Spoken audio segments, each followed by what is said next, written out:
Welcome everyone to our 9 o'clock strategic planning meeting. It is October 14th, 2015. Please let the record reflect that all 5 commissioners are present and we are having our meeting on our budget topics, and we're starting off with the sheriff's office this morning. Welcome. Morning. Morning. We'll let you just take it away. You want to start? You want me to? Yeah, we just have a kind of a quick presentation for you, and then question and answers and that kind of stuff. So with that, we'll get it up there on the screen if we can. It's very, very visually stimulating. Yeah, that's easy. We're obvious PowerPoint professionals. Yes. Very obvious. Well, there's color. Oh, there it is. And it's very easy to read too. So. All right, I'll let Chris kind of take it away and kind of describe what you're looking at there. And essentially what we're doing is we're comparing 24 adopted to 25. And I wanted to make sure that we were starting out with appropriate numbers to begin our conversations and discussions with moving forward from this. And in doing so, and I think everybody has copies of this, if they can't read the PowerPoint there. And if anybody needs hard copies, I can step out and make sure you guys have it. But essentially what we were looking at was early on, we had numbers of like 9.4 million, and I didn't know where that was being floated around from. But I suspected it was probably because we didn't have a good enough understanding outside the sheriff's office in terms of what components within the budget that we needed to peel out, like grants. RTCC, I think, was part of that. That's grant funded, at least through 25. Do fee departments, and they're only spending basically what they have. There's no general fund impact on that. And then extra duty was another component that I wanted to make sure we were peeling out right away because it's self-balancing. So it'll show, $1 million or so, or 2 million as it was entered in 25, but those costs are recovered. Randy and I worked on it 2 years ago, made sure that the numbers were still self-balancing. And so the other thing that I did was I took out capital so that we had a start. And then basically what that left us was with 7.9, which is a 14.7% increase over 24 adopted. So then the next 3 lines are basically, well, what makes up that 14.7? 82% of that is salary. That includes the 10 unfunded positions of this year that were dropped in there. I believe, Randy, if I'm incorrect, please answer up on that one. But he had added that in with the caveat that we were going to, if we wanted to back that out. It includes obviously the COLAs, and Tessa, if there's anything else that, because your office loads the salary component, if there's anything you want to add, please do. But that was 82% of that 7.9. Overtime, when you factor in our unfilled positions of 34 currently, and we look at average salary for a deputy sergeant, inspector, or not inspector, investigator, I was using 140,000 as an acid test for those numbers, and that overtime represents 35 positions. So it is completely on par with our unfilled positions at the current time. That's 7%. And then our M&O can be identified with basically 4 different components on that $1 million increase from 24 to 25. We had the Axon contract that Kevin so successfully negotiated this year for the next 10 years, fixing it. While it's an increase in 25, it allows for many more products at a fixed cost. And so I would say, without speculating too much, probably in the next couple of years, that is going to be a cost saver. We've got the filters, all the stuff that we do with the environmental testing at the training center now with this small arms range. Important to also note that 70% of that's being picked up. So that was $180,000. And then software at the training center that's going to allow a more efficient process with training. And then lastly, in M&O is basically just all the costs associated with upfitting a new hire. So when you add all that up, it's 1.2 million of that $1 million over. So, I mean, I identified 116% or so. And so if we took out those four components within the M&O, our M&O actually was reduced from 24 adopted. And then it just takes us to the last part. And I guess I should have been saying next, right? Sorry, I apologize. But the last slide, which has some, I mean, the highlighting on this was painstaking. So I want everybody to understand. There we are. The last step to getting to a number that represents a good starting point for the budget discussions involves recognizing the unincorporated portion of the Lee cap, which is 38.9% of our total budget. And so that brings us to just over 3 million or 24 positions. And with that, So I'm just you gonna, guys have questions? so the unincorporated county, that's just our portion. Correct. Chris peeled out the, you know, the revenue that we're gonna receive from LECAP, like from the Spokane Valley contract and small cities. Did you peel the small city contracts and as much of it as you possibly could, just to show what the actual impact of the general fund is. And if I could add, so, you know, with the new regional training center, you know, this is something that, you know, it's been online now for several months and next year will be a full year of activity. And one of the things we've really focused on is bringing training to the training center. You know, instead of sending people to other states or wherever to go train, they're coming here. And so we're going to start seeing that as a savings as well. I mean, as far as our training budget goes. So I really asked the training center and we did the training exercise this year when we took in all our requests and everything. We really looked at, you know, what were people asking for and what can we do here locally. And a lot of the training that we put in there that we asked for funding for, we're going to be able to have here. We had them request it as if we don't have it available because we don't know, you know, we're 100% sure if it's available. But the training center is moving toward having all that here. So we're going to see some savings there too. So I don't know how much that's going to be and I don't know how successful they're going to be, but I know the sheriff's goal to them is that like 90% of the training is done at our training center. We don't want to send people out to do stuff we can do here locally. And with that said, the only training that was approved for our 25 budget was mandatory research training. If you need it for your current job or certification for a law enforcement officer or an investigator, those are the only trainings that we're. Some of those have to be out of area versus in the area.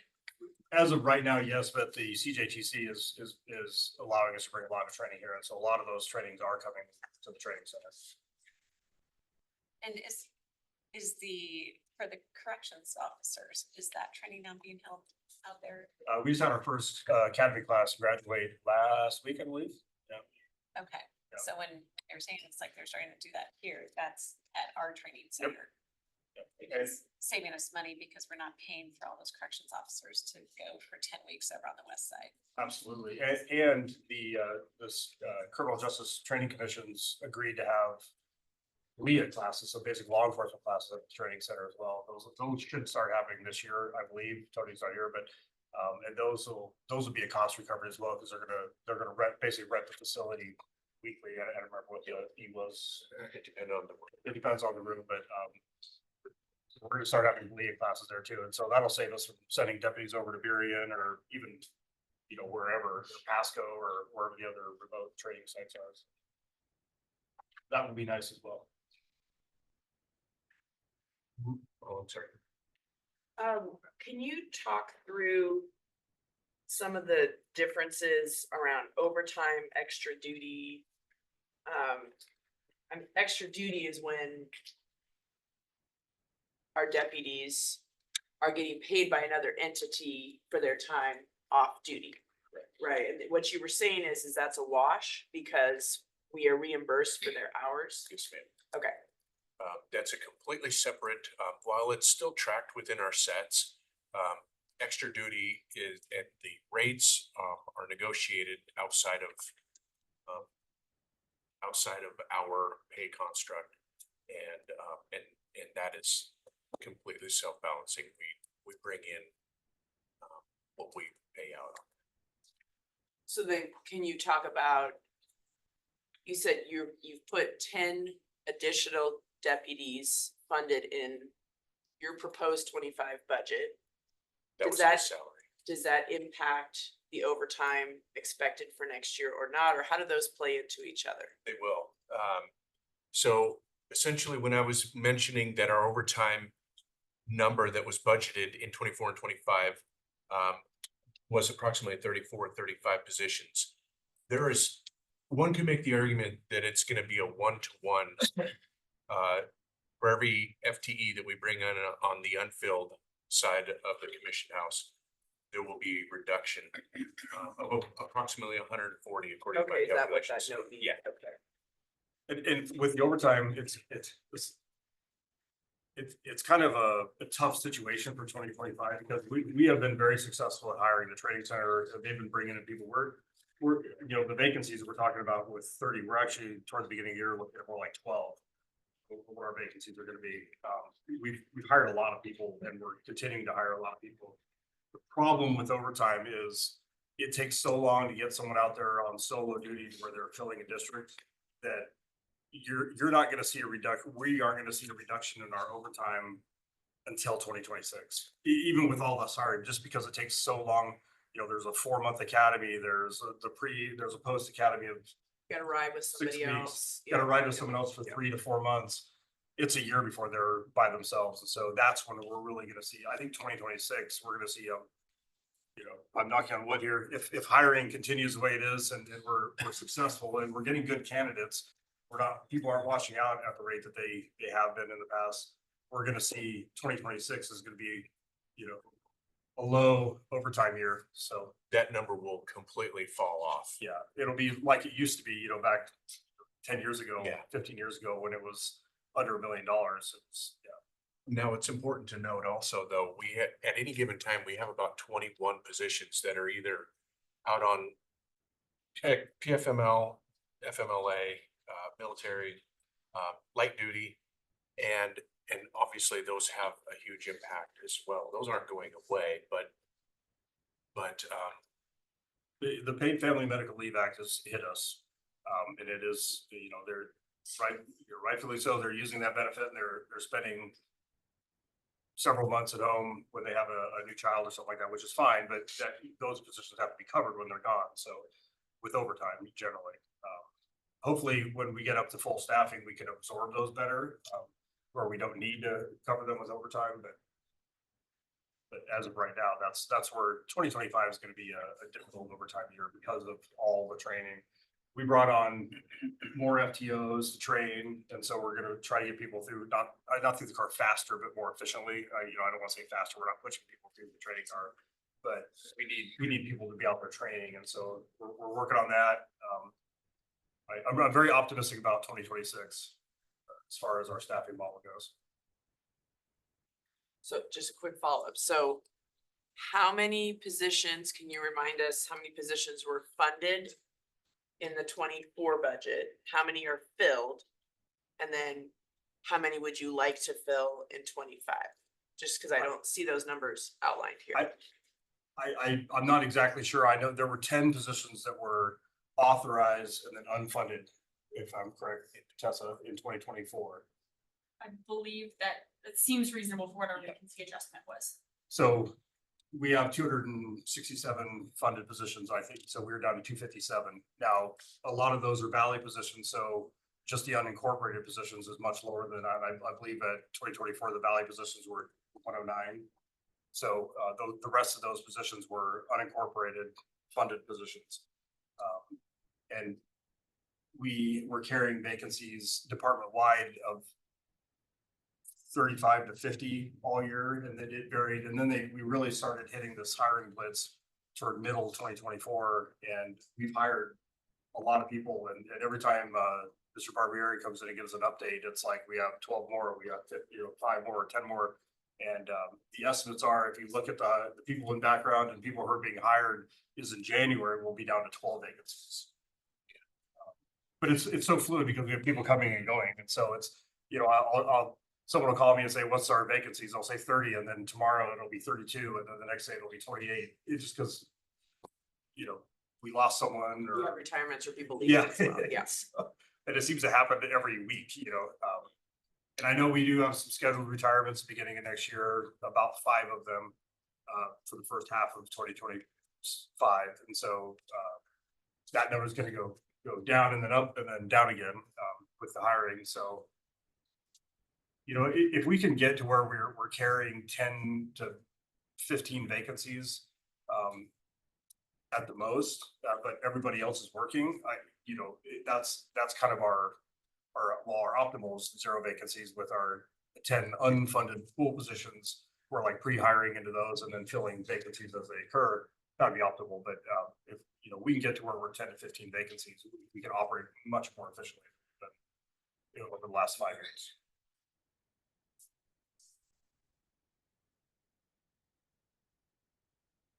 I think I would say that's the hard thing is like with the valley, because the valley is contracting and expecting a certain level of service. And they just got a grant for hiring their 10 extra deputies that they wanted. Yes. So they got a grant for that for 3 years. Now, and to be fair, the valley does expect a certain level of staffing, and they have a certain amount of vacancies, or they carry vacancies as well, because we want to make it fair, right? If the unincorporated patrol has, as I'm throwing out, this is not what they are because I don't have it in front of me, and it varies all the time. But if they have 20% vacancies, then the valley has 20% vacancies of patrol as well. We try to even it out so it's the same across the board. And that is an agreement with the valley. The leadership out there understands that. And when I was out there for 2 years or whatever, we talked about it all the time, and they understood the reason for that. So they carry vacancies as well, but. Right, but you're gonna have to look at these 10 additional and not in that mix because of it being separately grant funded. It's true. So they're gonna have to be kind of that. Excuse me. Hopefully we won't have that problem. We'll be so successful in hiring that it won't really matter. So that's the goal. But with grant funded, I mean, you know how grant academy goes, so it's like Yeah. they've got to be accounted for separately. And not part of they're not part of our general fund at all. Right. I think Chris has peeled out, I believe, every position from the valley for this number right here. So they're not in this. Yeah, when you're looking at just the unincorporated component, that's what the result is. Yeah. But I think 24 positions would be devastating. Yeah, Downtown. we just, so you see the 3.1 million right there, and then it says 24 positions. That's just kind of a visualization of if the budget were to be cut by 3.1 million, it would cost us about 24 positions to build which in unincorporated. Because if we go back up to that first box up top, 82% of that difference between 24 and 25 is salary. We're seeing that in every department. Yeah. We just don't, and I, Chris showed our M&O costs and, what's driving our M&O, and there may be things that some small things we can carve out, but there's not a lot because we've already, if you take out the big components of grinder M&O, there's not, it's actually lower than what it's been over the last.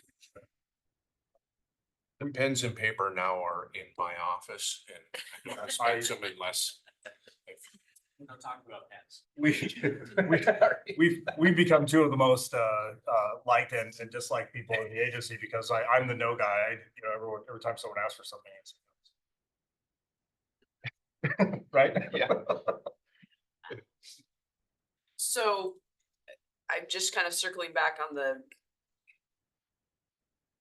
last year we kept 10 positions, we didn't fund them. It sounds like congratulations on all the hiring. That's excellent. Great news. But it sounds like in January, you'll be at that kind of optimal number, maybe in the first half of next year, maybe 10 to 12. And I say the word optimal. Well, as in a yeah, context, yeah. in the context of where we are now. I mean, if we were not to fund those 10 positions like last year, looking at our budget constraints, you're still hiring folks. You're still not gonna get down to the 0 number, right? It would take us a few more, a few months into 25 to get to zero, hopefully to get to zero. Yeah. I mean, cause you're always filling, but then you have people leaving, Well, you're always but- filling. Let's be hypothetical. If we have 12 vacancies in January and there's 10 of those vacancies are unfunded and we only have 2, we know we're gonna lose 5 people because we have 5 projected retirements. So then we're at 7 again, right? So we can still continue the hiring process and everything. But when you say that maybe 10 to 12 vacancies, you're assuming that the board funds those other 10 positions. Okay. I'm assuming that you fund all 267 positions. Plus the 10 new Valley positions. So actually it's 277 positions. We probably need to get some of those numbers figured out just to understand. So that's great news about the grant for the Valley. But that's in addition to what is already in their contract with us. Yes, those are 10 entirely new positions that they just added. And it's only a 3-year grant. Yeah. So then they gotta figure out what it's gonna do.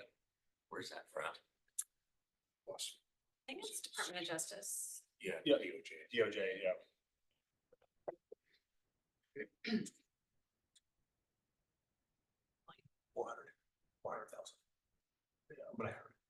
Yeah, they were ordered, it was around 400,000, so it doesn't completely fund all 10 positions, but it's, I think it funds a percentage of them over the 3 years. No, maybe when I was being shown it was the total for the 3 years. Yeah. So,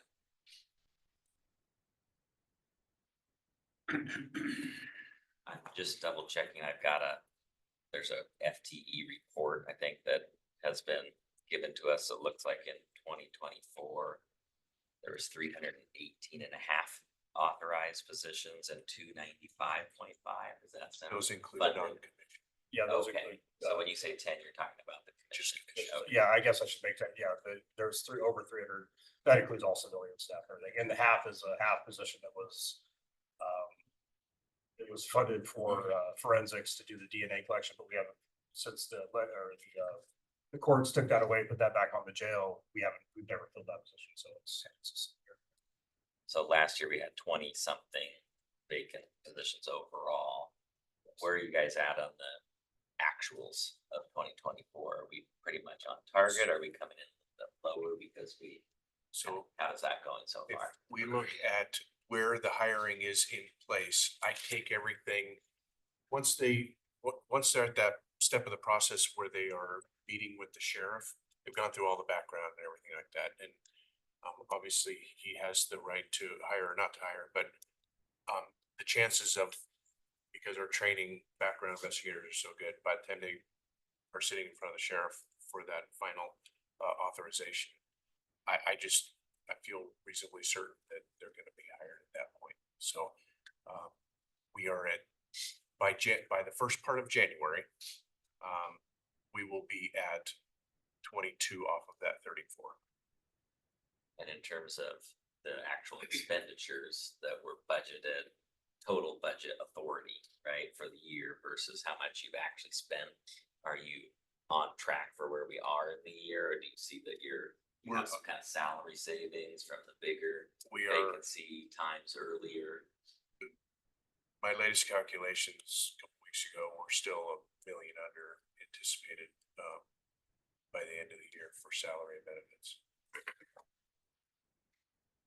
And we, this would be, you brought up a great point. When we talk about positions, we generally talk about commission, that's where that's where the big money is, and that's where the vacancies have been. I think right now we're only carrying civilian position wise, maybe 2 vacant positions. I mean, and actually, we may only be carrying 1 right now because I think we filled the STA position. So those are generally full. There's, we carry a vacancy in civil PDR, we carry 1. We've had that for most of the year, but other than that, all the other positions are pretty much full. So that's why you never hear me talk about civilian positions, because when someone leaves, we tend to find someone to fill it pretty quickly. So, The island is fit, is the unconditional. yeah.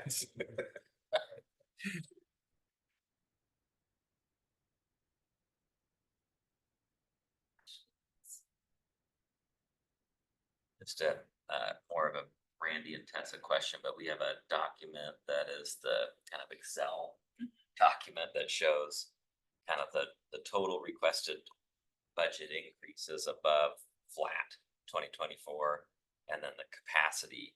There's no sheriff office entry in there. Is that correct? That is correct. We did not receive any of the requested add back forms from the Okay. sheriff's office. We communicated with them and they were preparing this presentation to communicate their ask. So essentially the ask is 7.9. Well, we'll take 3.1. Oh, I see. And I guess, our ask is that all of our positions are funded, but,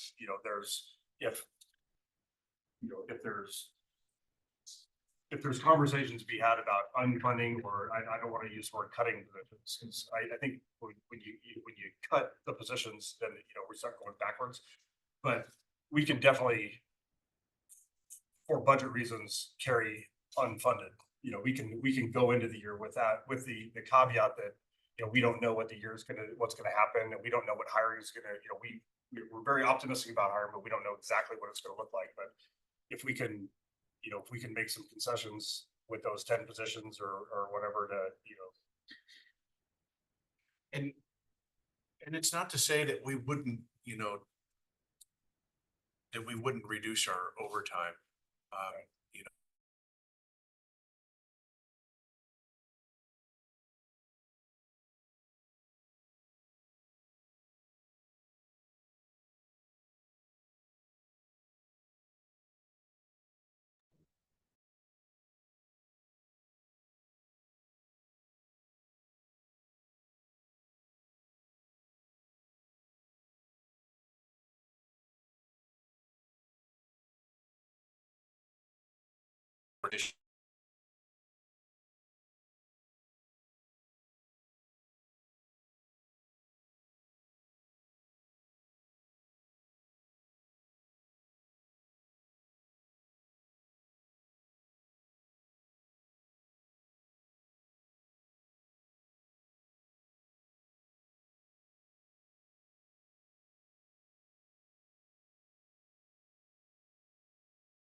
You look at that $1 million on the component of that 7.9. That is 100% just what's going into our budget, with no reflection on, like what Commissioner Hu was saying, Some of those We get it. expenses are reimbursed. correct, as, 70% at times. 50-ish, Only 30% would be the general fund impact. correct. and that also, We can impact because we can't reduce what we're providing to the Air Force. Under contract. and we also don't include the revenue that we're gonna get from bringing training in. I mean, when vendors come in, they do pay, rent for the room and that kind of stuff, so. I just received a check for 24,000 this morning for a training program that was it Eastern? Was it? It was Easter. And now it's gonna be held at the training center. And so they took this pot of money from tuition fees that are upcoming for this winter, and they gave it to us. And so that's the kind of wins that we're seeing at the training center. So you said you haven't included those in your revenues for next year? Any of your training that are the renting space at the small arms range? No, this is strictly expenditures. No, I mean in your budget. They should be, yeah. Again, this is the first year that we've run that training center, and so I think just probably 6 months ago, they were establishing the room rentals and stuff like that. So that is a work in progress, and while revenue is being put in there for the training for that activity, it's likely going to be changing in 26 because we'll have a better understanding of who's going to be using it and to what extent. How much is in there right now for recognizing the training? I don't have that on. That'd be helpful to know. And then on the extra duty, folks, you said there was $2 million for 25. So for the commissioners, where is that? You said it's completely offset by revenues. Where's the revenue piece at that? In the same cost center, in the extra duty cost center. We've got a separate department for extra duty. What would they, if they were looking at revenues, what would that be under? I'm just looking for a $2 million line item. It should be under, I normally look at the expense side, not the complete operating statement component of it. Okay, maybe just a follow-up, just shoot back and see where that revenue's at. Yeah. So Revenue for both the, In the same cost center. it is, yeah. I believe it falls under the law enforcement intergovernmental services line. So it might be, it appears to be Includes in lumped there. in with that larger Valley contract line as well. would that be the same place at the Air Force reimbursement? Is that as well? On the training center side. Okay, Well, part of the Air Force is capital. Paying for debt Yep. service. Yes, so Yep. it's paid for debt service versus Oh, right. operations. Right, that's correct. The revenue won't flow through 290. That will be recaptured on their. Correct, we have it Okay. associated with the debt. Right, right, but part of that, even though it's associated with debt, Yes. part of it is operation, maintenance. and Included in our operations as total well. revenues, yep. So it's not just going against the debt. So those are the things, and then just a second, on the, extra duty. Yeah, I mean, that's a whole nother thing that is really out of our control. It is not a general fund issue, as long as we're ensuring that we're doing a full cost recovery on it. I think in the past, I may have had a discussion with Randy to make sure you're doing full cost recovery on it. Of which I would say the same thing on the training center, that we still have to do a full cost recovery on that, we can't have it, the general fund then supplementing somebody else. So we've got to make sure as these budgets get tighter, that we're doing that full cost recovery. So you have been open for over a year, because it was October 2023. Oh, yeah, you're correct. But it's. I forgot what activity. month it was. No, But- but it still is Yeah. building up, Yeah. so you haven't had a full year, and as these new things are starting to come in, I mean, so I get that, but we really do have to be looking at what that full cost recovery is. And I would say be paying very close attention to that, because we do have to know that that's happening. Because we don't have the extra funds to be supplementing other organizations, whether the state or colleges or other, people that are wanting to use it. So we need to make sure that we have enough unfunded mandates that come to us, that we're not adding to it ourselves.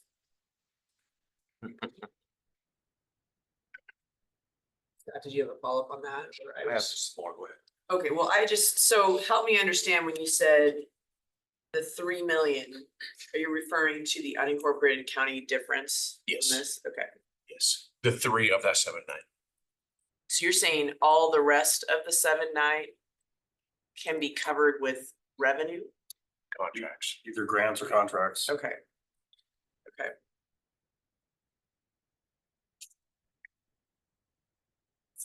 So similar to what Commissioner CUNY just said, I just wanted to make sure our small arms range operating costs are being recovered from the jurisdictions who are using it in here. I don't know if that's in a different cost center, its own cost center or whatnot. Valley grant, that's going to the valley, so we will not see that, right? And then how about all like the shared support units, air support, bomb squad, SWAT, forensic, are those, do you feel like those are all being captured, billed and captured for other jurisdictions who are using those things? Do we have those revenues in here to reflect that? So the revenue component of that would be through the LECAP. And each one of those individual specialty units likely uses a different metric that allows for a reasonable allocation throughout the county. And then the costs are recovered on a monthly basis when Tessa establishes the estimate on what to bill for the upcoming year. That we bill that out, those funds are collected. And then and that revenue does wash through 290. And then at the end of the year, the settle and adjust takes place. So you But- feel, I was gonna say, that's for the valley, is That's that, for all of our municipal cities. so what about like the city of Spokane when we're doing stuff with them? Because I don't know where. The city of Spokane goes through almost a separate level of exercise through joint use, which is probably talk a little bit more on that in terms of the negotiations and there's probably like 5 large elements associated with joint use. And that exercise goes through a reconciling process as well, And- outside of the sheriff's office. Okay. And some of that joint use with the city, I mean, now that they've stopped their joint use on 3 of the task forces. I mean, how does that then affect? Because I mean, What are you talking about? Well, I think I see, I hope I get you what point you're getting at here. And I think our issue with cost recovery is we don't have we don't have like a billing system, like the sheriff's office doesn't say, if you use the helicopter for 1.5 hours, it costs us much. We don't have that. Those costs are recovered or hopefully recovered through LECAP, and the LECAP is done through the budget office. And so we're not really 100% sure, who pays what or how the costs are allocated that way or how they're billed out. We don't really know, right? We just and correct. So I don't know exactly how those are. It would be kind of interesting to have a system like that where, the helicopter goes out for 2 hours and then we have a cost for that and we just bill that jurisdiction. I don't know how reasonable that is. I don't know how likely that is. I don't know if it's even legal, but that would be something that we could control or we would see those revenues. The cost recovery is not something that we generally have a lot to do with. What's the metric you use for ASU? We've been in negotiations about updating that metric. Scott, we've all been working on that, with Chief Ellis. It has not been signed into contract. We need to meet with the city of Spokane. Also related to the capital infrastructure improvements we'll be doing on campus potentially for their rent portion of the joint use agreement. So it is time, now that the city administration has kind of gotten their feet under them a little bit, I think it's time for us to meet with them and work through updating the joint use agreement specifically, but then we do have the ability within the Valley LECAP to update the metrics within any given cycle. But that's just for the valley, correct? It's not. It would be the Valley and all other kind of municipalities outside of the 3 that we have now set up the Right. cost per deputy purchase agreement. So the city of Medical Lake, city of Deer Park, and now the city of Millwood. I guess there's a financial calculation, which is part of the LECAP and other mechanisms. Then there's the operations. And so budget office doesn't know the operations. So I'm kind of looking at you guys to say, do you feel like those operating costs and all the metrics are appropriate to be able to use in the calculation that we're getting recovery? So when the air support unit is going into city of Spokane on calls and stuff, you're giving the information to Tessa so that we're getting that cost recovery back. We are providing at least monthly, maybe quarterly. Sonia, one of our analysis provides the statistics. And that is used for the metric within the cap for the budget office. Yeah, on the follow-up on that, I think, Scott, you had worked on potentially some new numbers around air supply in terms of a shared use agreement with different jurisdictions. Obviously, the city of Spokane being the largest other party. It just seems like with the budget constraints that we have and what the city has, we really need to be tightening up all of our agreements. I mean, we do that with the valley because it's an actual contracted relationship. But it would seem like we need to look at the space, rent, use of air supply, use of all sorts of different equipment.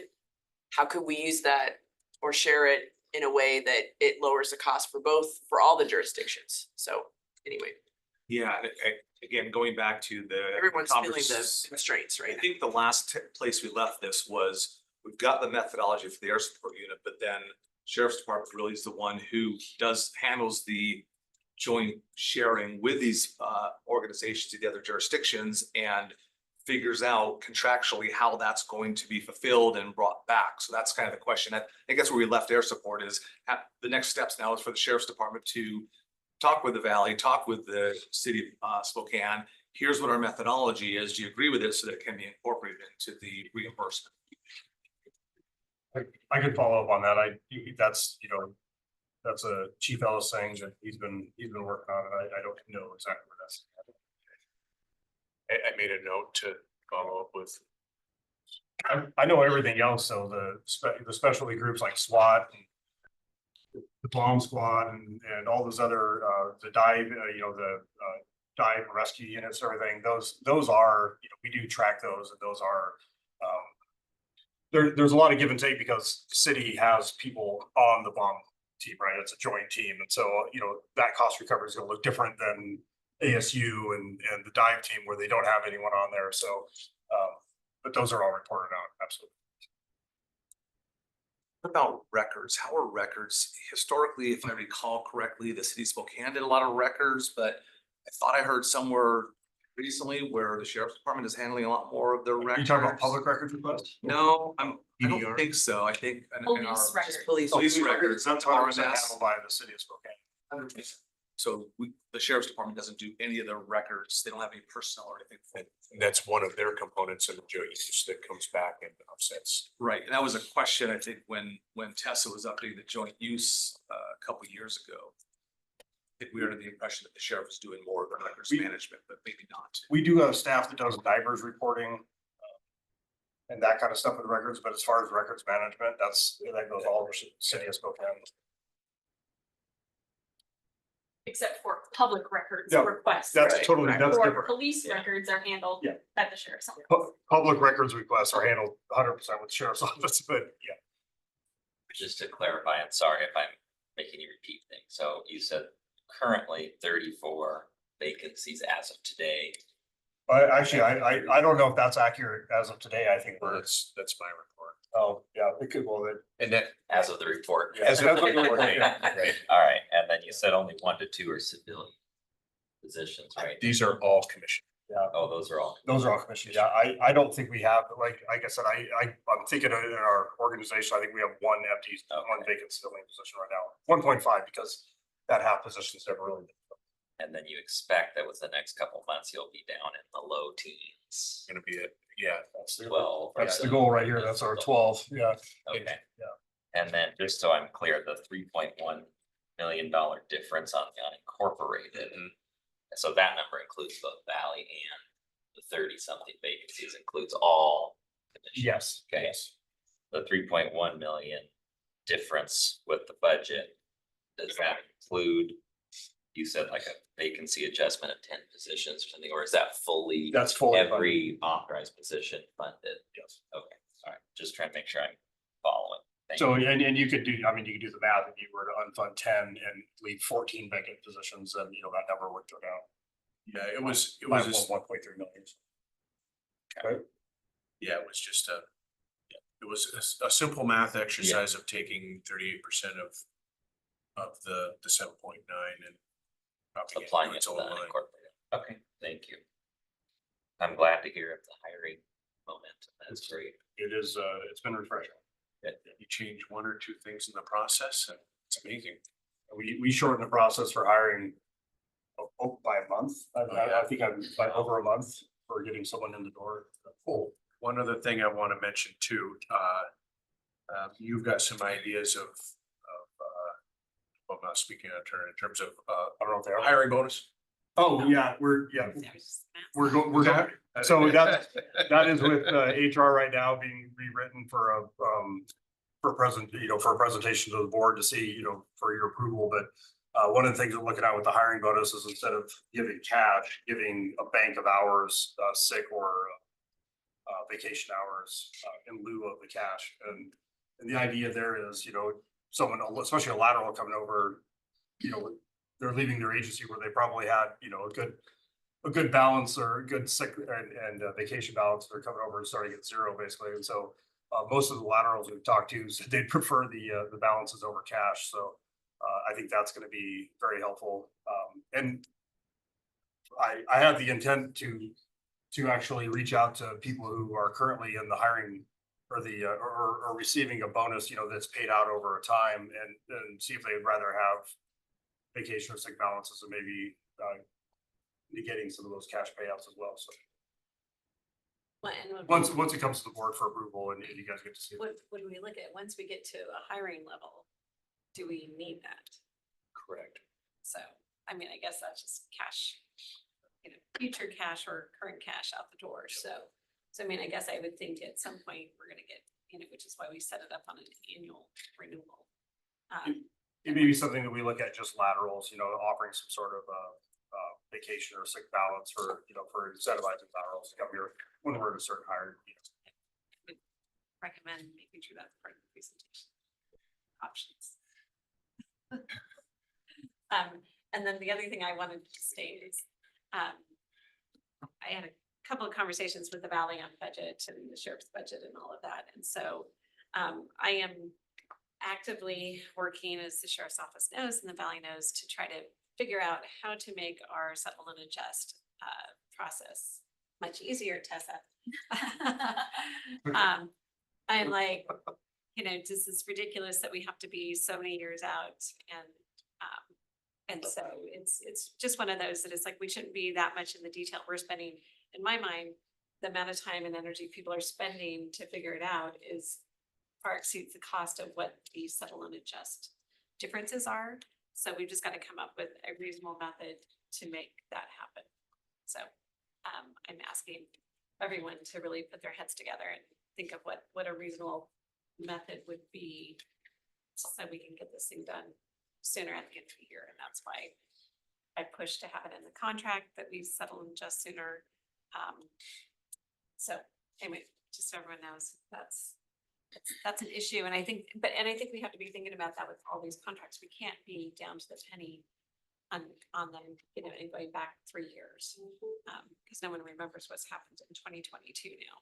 So we've got to get this figured out, that everybody just agrees to a reasonable method that will be easier to get to. Scott. We're gonna comment on that one, but back to the hire on approaches that Sheriff Knowles did bring that up in a meeting with HRNS recently and asked for that consideration. I think he said that when he talked to nearly all of the recent new hires, almost across the board, they all said they would have preferred some sort of PTO sick leave contribution versus the signing bonuses. So it is with HR to look at the policy adjustment for recommendation of the board. I think the financial piece is what you guys need to see from the sheriff's office. What does that really mean? Because there's a current cost amount and then there's a future 5, 10, 20 year amount. And what's that differential look like as their salaries go up over time? Is it sitting, there's a cost value of money coming back and forth. So there's got to be some, I think it's my intuition says it's probably better financially, but gotta see the finances out there. And then on the settle and adjust, I totally agree. It's an administrative burden. It's a huge amount of time. It takes way too long to do this stuff. I think one of the things that Tess and Randy and I were talking about is, do we have the Spokane Valley contract in its own area, its own cost center? So it's really easy to track the sheriff's department. And then is there a way that we can just agree on what a budget is going to be, a budget amount like the sheriff's department is gonna pay? And if you're tracking all the costs, so there's X number of unfilled positions in this cost center, well, then you're paying less. If they're subscribed, then you're paying a little more, but get rid of the settle and adjust. It's way too much effort that goes into it. It's not a lot of value. So using the cost of the deputy as the unit of metric that I would don't know what it allocate looks the like. overall budget assigned to. Early conversation, but we've got to get something different. So I think there's an opportunity to make it a lot more streamlined. For the hiring bonus, the cost, it's difficult to figure out how many, because it depends on whether they use the vacation or they sell the vacation back or when they sell it back, that kind of stuff. So let's say, hypothetically, you give someone 100 hours of sick time, they'd have to be here for 20 years before they'd even be able to cash that out.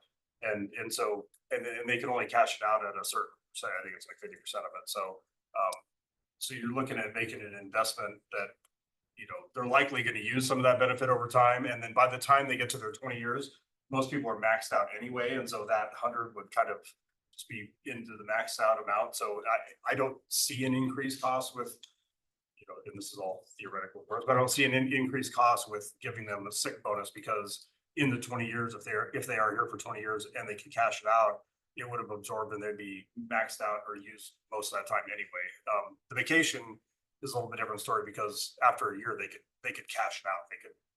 They could submit a slip and get paid out for 40 hours of vacation time. So that would be money. But we're doing that anyway with other people. So I don't know how big of an impact that's going to be. And then you're going to have to look and see what percentage of new hires use their vacation time or cash it out. And if they use their vacation time, it's going to potentially affect overtime. There's a whole bunch of different factors that go in. So it's really difficult to capture that cost. I do believe it'll be much less than paying actual cash to them. And the other side of that is, in the past, when we had all these excess of unfilled positions, we had, anytime somebody banged in sick or put in for, PTO somewhere, there was 100% likelihood that somebody was gonna have to backfill that position on that schedule with overtime.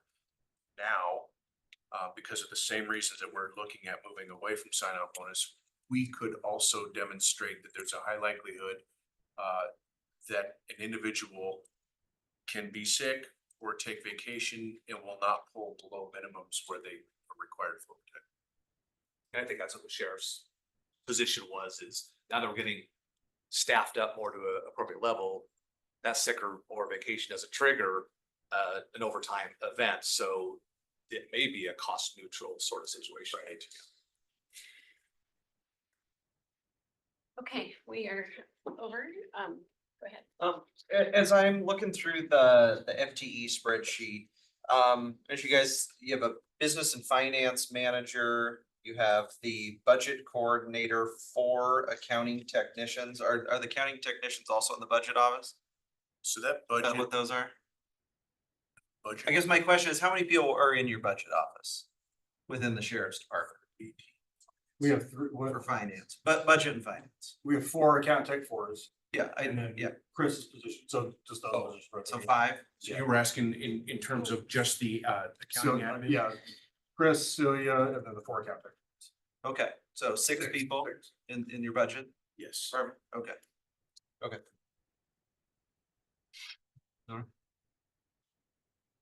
I know over the years, cars are always an issue. Is there an ask for additional cars this year? Not additional above and beyond what the vehicle replacement plan that we presented last year.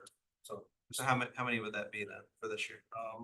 I can't, it's $1.3 million. I don't know what exactly how many vehicles that is. Yeah. 23? It's the replacement plan that we proposed to the board last year that's been working well. Is 25 patrol cars. And we are currently at 150,000, 148,000 in funding that has come back. Because that was one of the line items that we were presenting to you was, you know, if the patrol vehicle, if it doesn't go into somewhere else within the sheriff's office, peeling the grab the vinyl off, and then it's a white, basically a car that can still be used, still has life expectancy. The older vehicles will be sold off through public auction. And we're currently at $150,000 right now for what we brought in on selling those.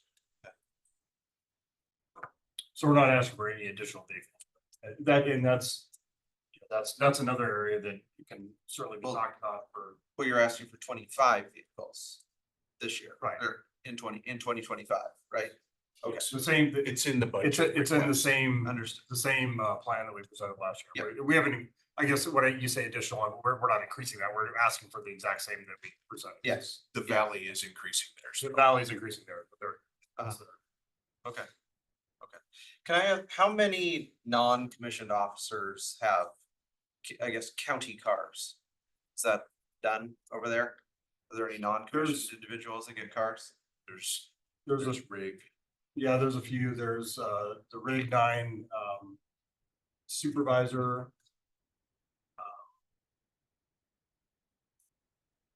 There's several. A couple, there's a few, not very many. There's a few. Okay.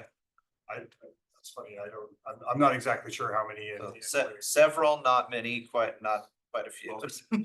Several. Which is. I honestly, I mean, we have different units. I don't know. I don't want to sit here and lie to you and say that nobody. Understood. I think Understood. I know there's specifically one in Rig 9. There's one in the budget office. There's a Um, handful in the training center. The for training background center, yes. investigators. You know, Mr. Anderman and Mr. Barbieri have take-home vehicles. They're civilian. I don't think the background, background investigators used to at one point had checkout vehicles. That's what they still use. I don't know where they're at. Yeah. Is that, can you send the 5 of us an email just so we kind of know what that is and Yep. I mean, how you determine which positions get cars and which don't? Sure. Thank you. That's all. Under the one-page budget overview that we have, where are the cars? What line does that fall under expenses? There's, It would be under 038. They would have been under capital, but we pulled all capital requests out to have budget requests look like just operating costs. And then we added it to the capital workbook as a separate decision point for the commissioners.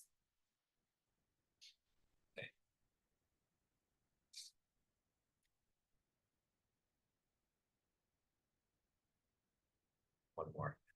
Okay, when- You were pointing at that's something fine. about kind of an FT report. I don't know that I have that.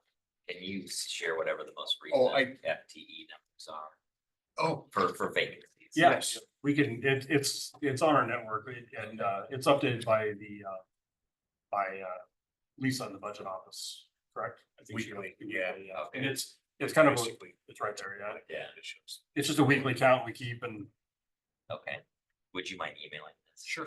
Thank you. Or to the board if people are interested. just remember it's a snapshot. Yes, always. Yeah. Well, thank you very much. Appreciate it. If people have additional questions, I'm gonna have them reach out to Kevin or Chris. Yeah. So with that, so Anytime. thank you. Thank you. Appreciate it. And we're gonna keep moving forward with the prosecutors. So we'll make the switch of chairs. The rotating chairs.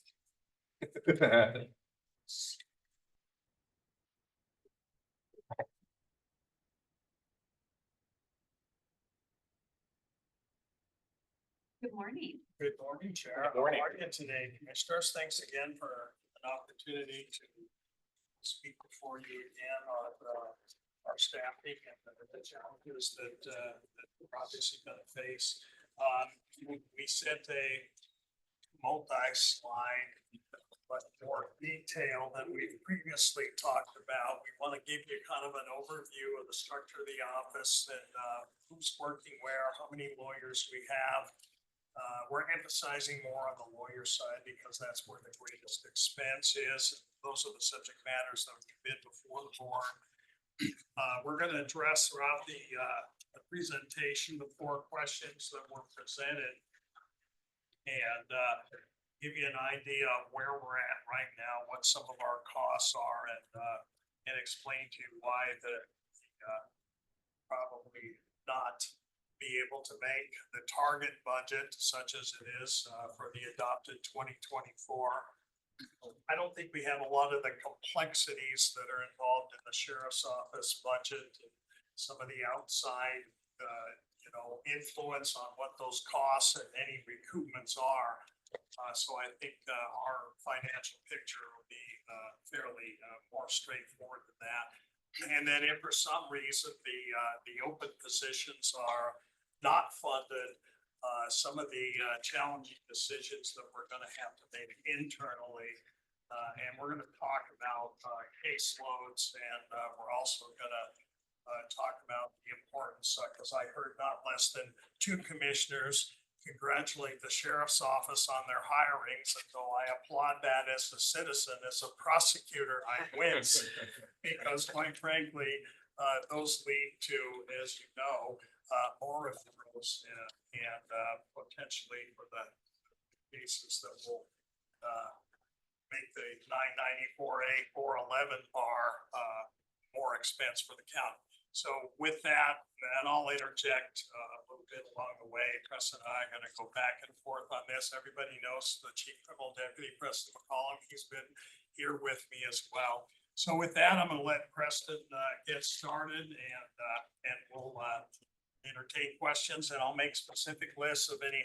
I heard a number of follow-ups for the sheriff's office. I'll make sure I make a list of anything that the board wants us to do follow-up on.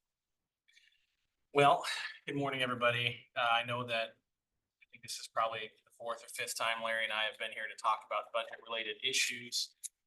We don't have as many solutions as the sheriff's office has, in part because we don't have the same revenue streams, and then our statutory obligations are a little bit different. So we can't contract with other municipalities to do felonies, period. We do currently get revenues from Spokane Valley for misdemeanor prosecution via contract. And I think that's the same allocation that the district court judges get as well. But our district court funding, when compared to the office, it's 6 attorneys and a supervisor, and then the associated staff for that position. I think it's about 5 or 6 staff members in that position. So I think if you were to take our district court unit as a whole, that makes up, and I'm going to maybe guess a little too much here, but about $1.5 to $2 million of our budget. And of that, a portion is reimbursed by the Valley. So our office is made up of 141 positions. 72 of them are attorney positions. 69 of them are staff. We presently have 8 attorney vacancies. We do have a number of staff vacancies in the legal secretary, 1 and 2, as well as a couple of other staff positions. In terms of the attorney vacancies, we've been battling, as you know, this last year with being between 8 to 12 at any given time. Fortunately, 6 of our Rule 9s passed the bar, so we hired them. And then we've been able to attract a couple of laterals to get that number down to 8. So obviously question number 1, can we meet the assigned 2025 budget? The short answer is no. And it's not that we're being recalcitrant, but I'm going to try to explain why we can't. 95% of our budget is employees, period, salaries and benefits. And so our M&O is only 5% of our budget. And of that, and we'll get to it a little later in the slides, of that 5%, about 31% of it is spent on interpreter fees. That's an uncontrollable cost that our office cannot control. And so for the 2025 year, we asked for $278,000 for interpreter fees, and that's kind of our biggest increase. I guess we can go ahead and do the next slide, and I apologize to whomever I'm tagging with next slide requests. So why the increase? So if you were looking at this, we've got, salary and benefits is number one, interpreter costs and witness costs are our next largest costs. If you took 2 and 3 out, our total M&O increase is 35,000 and change. That's it. So our operating costs for our office are very slim. In the past, we've been ridiculed here and there for having attorneys, share space on training trips, and we're doubling up on all kinds of things. We've been doing a lot of our trainings here locally. We've been piggybacking with the sheriff's office at the training center, and we've been tasking our DPAs with presenting at various things in order to kind of recuperate some of that. I know I'm co-presenting at 2 trainings out of the training center for 4 hours apiece in exchange for other folks being able to go to that training and get credit. So we're doing a lot of those things to cut down our costs. The additional request for operating costs was, we asked for, I think it was $37,000 extra in our training budget. And in part, that's reflective that we have a really new crop of attorneys with the retirements we've had over the last 5 to 6 years. We're constantly training new attorneys. And so to put it, I guess, into perspective, I think our 2024 ask for training was about 25,000. And so we have that increase. And so if we were to offer up something in the M&O to pull back on, I mean, that training cost could be something to look at, but we do have certain obligations with, the need to have qualified lawyers. So if we could do next slide. So this is a breakdown of who we are and what we do, right? So we have 72 FTEs authorized, and we've done a lot of work talking with HR and trying to compare and contrast to other counties. I know Larry and I spoke with the Snohomish County elected on a number of topics recently. Their office has 106 attorneys. Their civil unit has 26 lawyers. Their juvenile unit is, I think, over twice the size of ours. And their juvenile unit, just to put into contrast, when you look at that screen in the middle, I've got 3 lawyers in juvenile. They've been getting hammered with juvenile crime. They've been getting hammered with the ability to house or not house individuals who've been convicted there. Our numbers in juvenile, and I'm not misspeaking here, are significantly more in what those 3 lawyers are processing than a lot of the larger counties. And so they're very much overworked. I should have another lawyer in juvenile, but we've been pulling them to put them elsewhere. So the breakdown on the left of the screen shows you, how we're divided up. Family law is 100% funded or reimbursed by DSHS. So when you look at our overall budget ask of around $17 million, I think it's between 2.2 and 2.4 million of that is paid by DSHS. And that's for the chief deputy there, the 5 lawyers, and then the support staff that they have. So in family law, they have 12 support staff. So of our 69 support staff, 12 of them are there, and that department's fully funded by the state. So when you look elsewhere, I do a breakdown here just so that you could see and conceptualize, because I know when we're talking about agencies like the sheriff's office or detention suffers from the same issues that we do, in that they don't get to break it up by municipality. They have to take whatever comes through their doors, and that's where we are in terms of felonies. So even if the county were to reduce deputies, or if the city were to reduce officers, what we're seeing in the smaller municipalities is a net add of officers. Part of that is due to the good work that the board's doing in terms of expansion. So when you look at the West Plains, for instance, you've added airport increases, you've added bigger stores out there, department stores, you've got the North 40, you've added hotels, all kinds of things going on out there. And whether or not the revenues come back to the county doesn't affect whether or not those felonies come our way. So on the West Plains, Airway Heights has added 10 officers over the last 5 years. They've got 10 officers, 3 canines. Those canines are going on board this year. I think they've got at least 1 drug dog, some therapeutic dog. And so what that means for us is an increase in cases. So an increase in felony referrals.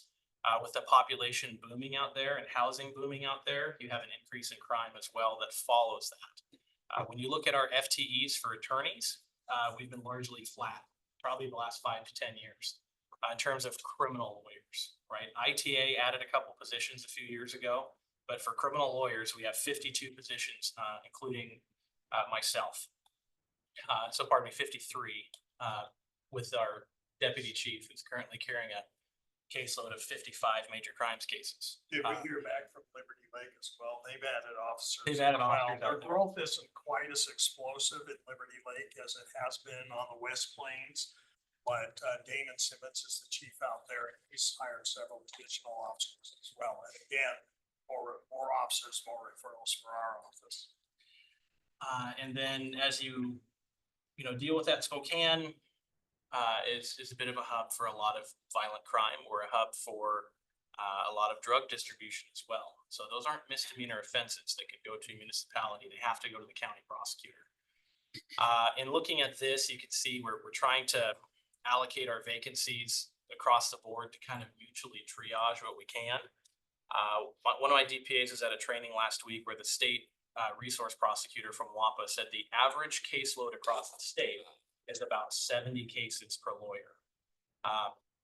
We're far more than that. We're close to 70 cases in major crimes, which is our major human victim crimes unit.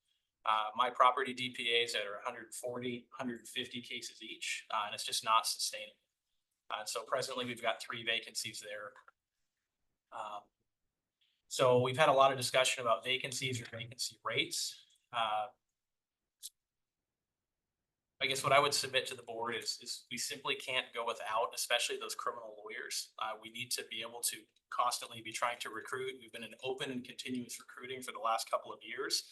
And due to the attorney shortage, nationwide and especially in prosecution, we're scrapping with all the other state agencies for the same people. We're occasionally lucky enough to poach somebody from the U.S. Attorney's Office or from the AG's office, but it's kind of cyclical and we're going back and forth. On the bottom left, as of October 9th, looking at those total open vacancies that we have for lawyers, that would be about $1 million roughly. And so the shortfall that is projected if our request for 2025 isn't made is, I think, 1.4 million, give or take. And so even if the board were to defund or unfund those 8 attorney vacancies, that would only account for 1 million of that amount. So as we go forward, and I'll ask you to go to the next slide. Once we get to M&O, I'll discuss that a little bit more. On the next slide, and this is a part that's often staggering, and I constantly find myself trying to explain this to our law enforcement partners when I'm getting called from the Valley, when I'm getting called from Liberty or Airway Heights, or even the sheriff's office, saying, hey, why weren't these cases filed? Hey, why wasn't this thing charged? This gives you a breakdown of the 52 lawyers in the criminal division. 7 are in district court, so that's a different court system. So our district court judges are handling the misdemeanors and gross misdemeanors of the county. And I've got 6 lawyers and a supervisor that are going to do that work. Their caseloads are huge, as you'll see once we get to the next slide, and I'll address that a little bit more. As I previously indicated, we've got 3 in juvenile court. So our superior court has a judge assigned full-time to juvenile court, then all of the staff and probation and detention services there. So when you take all the volume of the cases going through a juvenile court unit, it's pretty comparable to what we're seeing the remainder of our felony lawyers doing. Their caseloads are staggering, and it's very difficult. So 2, we've got mental health court and therapeutic court. So our drug court and therapeutic court are run by a single DPA. Other counties have DPAs and support staff. They've got therapeutic court coordinators within their offices. We don't have that. We have all of those conglomerated into a single lawyer who's doing, in my opinion, a good job given the resources that he has in dealing with that. Superior Court has a judge assigned to that full time. They've got all the staff and everybody else that gets assigned to that. Collins' office has an attorney assigned to that unit as well. And so there's a lot of work that's done there. And frankly, there's a lot more that could be done there with some additional resourcing. We have 3 lawyers in felony appeals. And their caseloads are significant in part due to some rule changes. Now they're getting assigned counsel on PRP petitions that our lawyers have to respond to. Of those 3, one of those lawyers is funded, I believe it's 50% as a resource prosecutor through WAPA. And we got that stolen essentially from the west side. Division 1 had one and Division 2 had one. They only have 2 because of the quality of the work being done here in Spokane County. And that earned us the Division II appellate lawyer that is now working over here. And how good are they? Well, they're constantly under threat of being poached by the Court of Appeals itself. So to get to the bottom of it, right? The reality when I explain to people that effectively have 32 lawyers, if you take those 5 vacancies, I've got 32 lawyers that do all felony crime in Spokane County. That number is, it's both amazing and sad that we only have 32 lawyers that handle all of that. It's all the felonies for the municipalities. It's the felonies from every district that this board represents. And when you take the number of filings, roughly 4,300, and divide that by the 32, you can see just the enormous workload that those individuals have to deal with. Our filings are down and we are beyond struggle. In 2019, Superior Court here processed, I think, 6,500 filings. They resolved about 5,500 cases. And we're down around the 4,000 mark. We could do the next slide. I'll talk a little bit more about some filing numbers. So this is just district court. So comparatively, last year, district court had 4,300 to 4,600 filings, and that number is a little bit different based on how AOC tracks and how we track. But year to date, through the end of August, we're over 3,000 filings. So those aren't cases that my DPAs file and submit every time. In district court, a lot of those cases are direct filed by law enforcement. And so that's your driving under the influence, that's your hit and runs, your malicious mischief, your DV assaults. So this year we're at 1,055 of criminal non-traffic. So those would be your fourth degree assaults, malicious mischiefs, trespasses that are happening, all throughout county. 544 traffic non-DUI offenses. So that would be a hit and run, reckless driving. We're seeing a lot more traffic fatalities. We've had a lot more vehicular homicide cases, a lot of road rage resulting in murder. I think we filed 3 of those this year. 696 DUI offenses, 760 or 96 DV crimes. And that's just presently what we had as of August 31st. So we're on track to exceed 4,600 cases in district court. So you take that number and you divide it by the 6 lawyers that are assigned, and you see really quickly how underwater they are. If we go to the next slide. Superior Court filings. So in 2023, we were a little over 4,300 cases. We're presently at 2,700.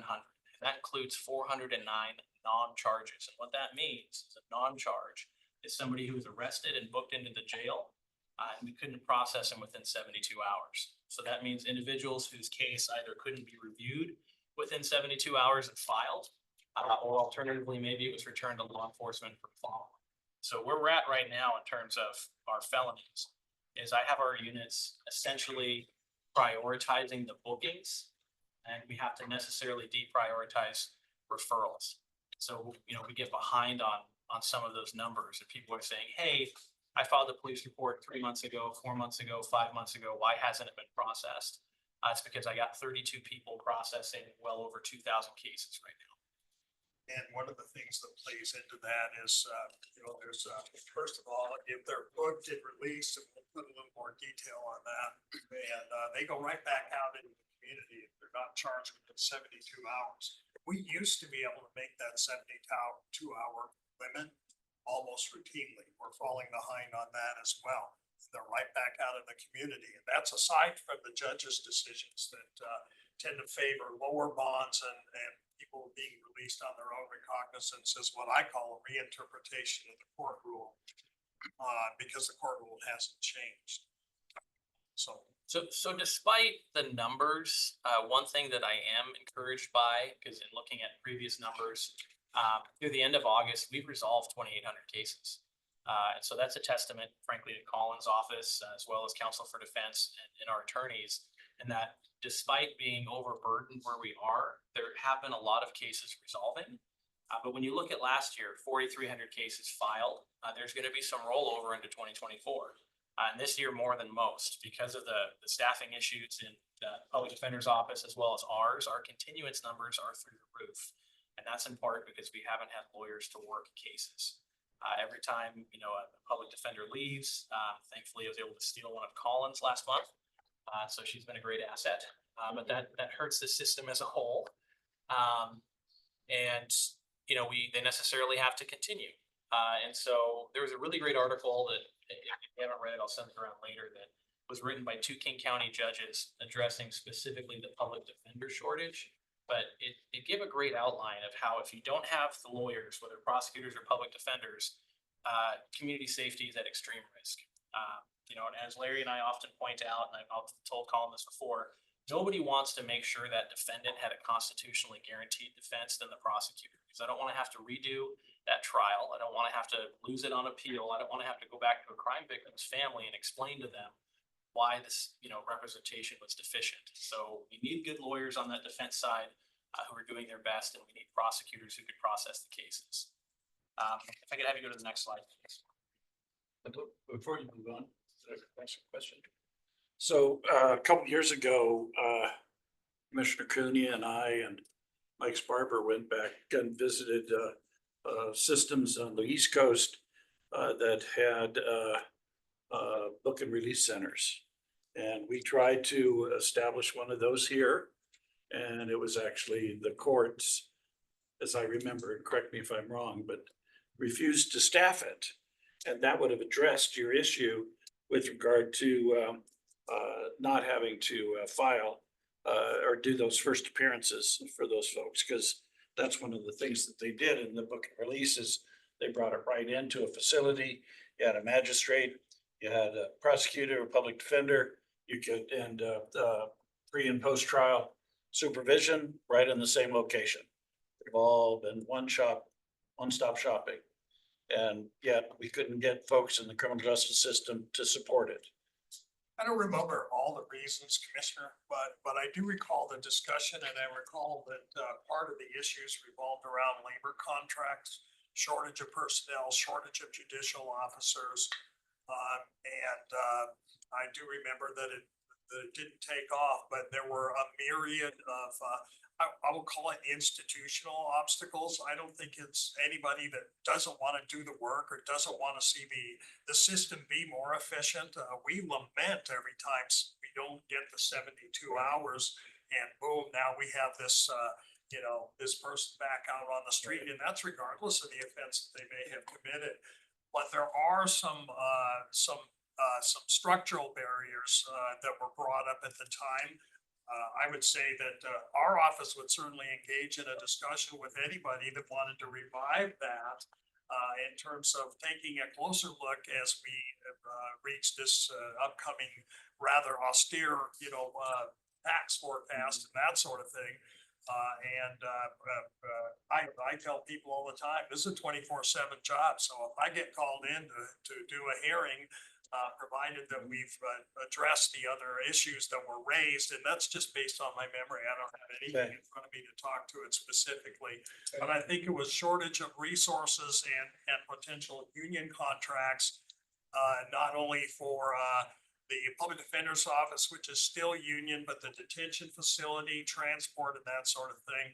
Those would all have to be looked at and maybe even negotiated for to be able to make that dream a reality. And I'm not even sure that we had a specific building, but We invested almost $1 million in the building. yeah. And so okay. we've got the building in place, we've got everything in Yeah. place, and then the players didn't show up. It was the portable unit. Okay, Yeah. so we need to look at what those personnel related obstacles were. And like I said, I can't speak for everybody, but I can certainly speak for my own office. If the board funds it and the other agencies can be there, we will be there too. And effectively, it'd be a staffing issue, because right now between 1 and 5 o'clock every single day, you have a Superior Court judge, a public defender, and a prosecutor that are processing all of the booked individuals. And so anybody that's booked in the jail is getting that first appearance within their 24 to 48 hours. So those are getting processed that way. It doesn't, it would help, but it doesn't necessarily address the filing issue, because we are dependent, unlike some other jurisdictions, especially some other states. We're a prosecutor state, not a district attorney state. So in a district attorney state, your DA is the highest elected law enforcement official in that community. So they actually can generate investigations, they could run investigations, and they could do charging. A lot of the homicide units are embedded in a district attorney's office. So California runs this way too. We have a separate county attorney that deals with those functions. In the state of Washington, the prosecutor's office doesn't have an investigative function. So we are entirely dependent under RCW 994A411 on law enforcement investigations. When I get that charging referral from a law enforcement agency, I need a DPA to separately review it. Whereas in a lot of these DA run states, the DA is working contemporaneous with law enforcement. So once they get that complete document, it's ready to go. And we don't have that system in Washington. So Idaho is similar to that as well, but like Oregon and California are DA states. So they're able to run investigations in a way that we can. And under 994A411, it's actually the exception to the rule for us to file charges before there actually is a completed investigation. And we do that for some serious violent felonies and some of the more complex cases and that sort of thing. But overall, until they have a complete investigation, or we at least have an assurance that the likely level of proof is going to be through further investigation provided to us, it actually is contrary to the rule to file just generally ahead of a completed investigation. That's how starkly different the DA system and the prosecuting attorney system is. So, and to follow up on Commissioner French's thoughts is, yes, so that was Montgomery County, Maryland that we went to. And looked at that, and it was a separate facility, as well as I think Amber and I both at different times looked at San Antonio's new booking facility that they have, that they do the same thing. And when I was touring and talking to them, because they have pretrial services, everything's just right there. It's really just a one-stop shop for everything.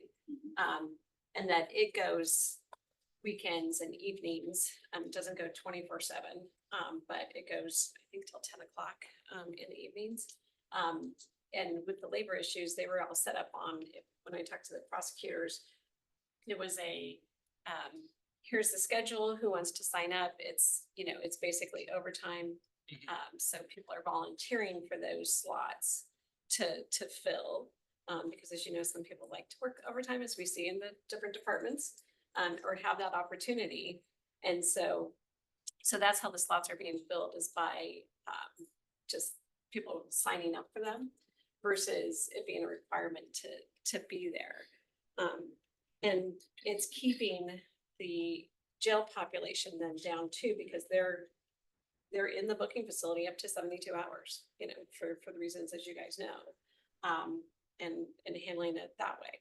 So I think, as we move forward, we have to be thinking what our facilities look like, what are our alternatives? Because, for some people, if they get booked on a Friday afternoon, they're in all weekend, which isn't good for anybody when it's, a more minor offense that on a Monday they'd be, or if it happened on a Tuesday, they'd be out, sooner. So those are things we have to all really be thinking about differently, to make the system work more efficiently and better for our community. I think there are some creative solves there. It would be, I know Mr. Charbonneau and I have talked many times that if we had a couple lawyers, we would very much like to revive like an ECR, an early case resolution docket for in custody only. I would like to refer it as the early acceptance of responsibility docket, but we can discuss a name. Right? I don't know if. Statutorily, it does say that a criminal defendant, whose case is proven, is expected to plead guilty.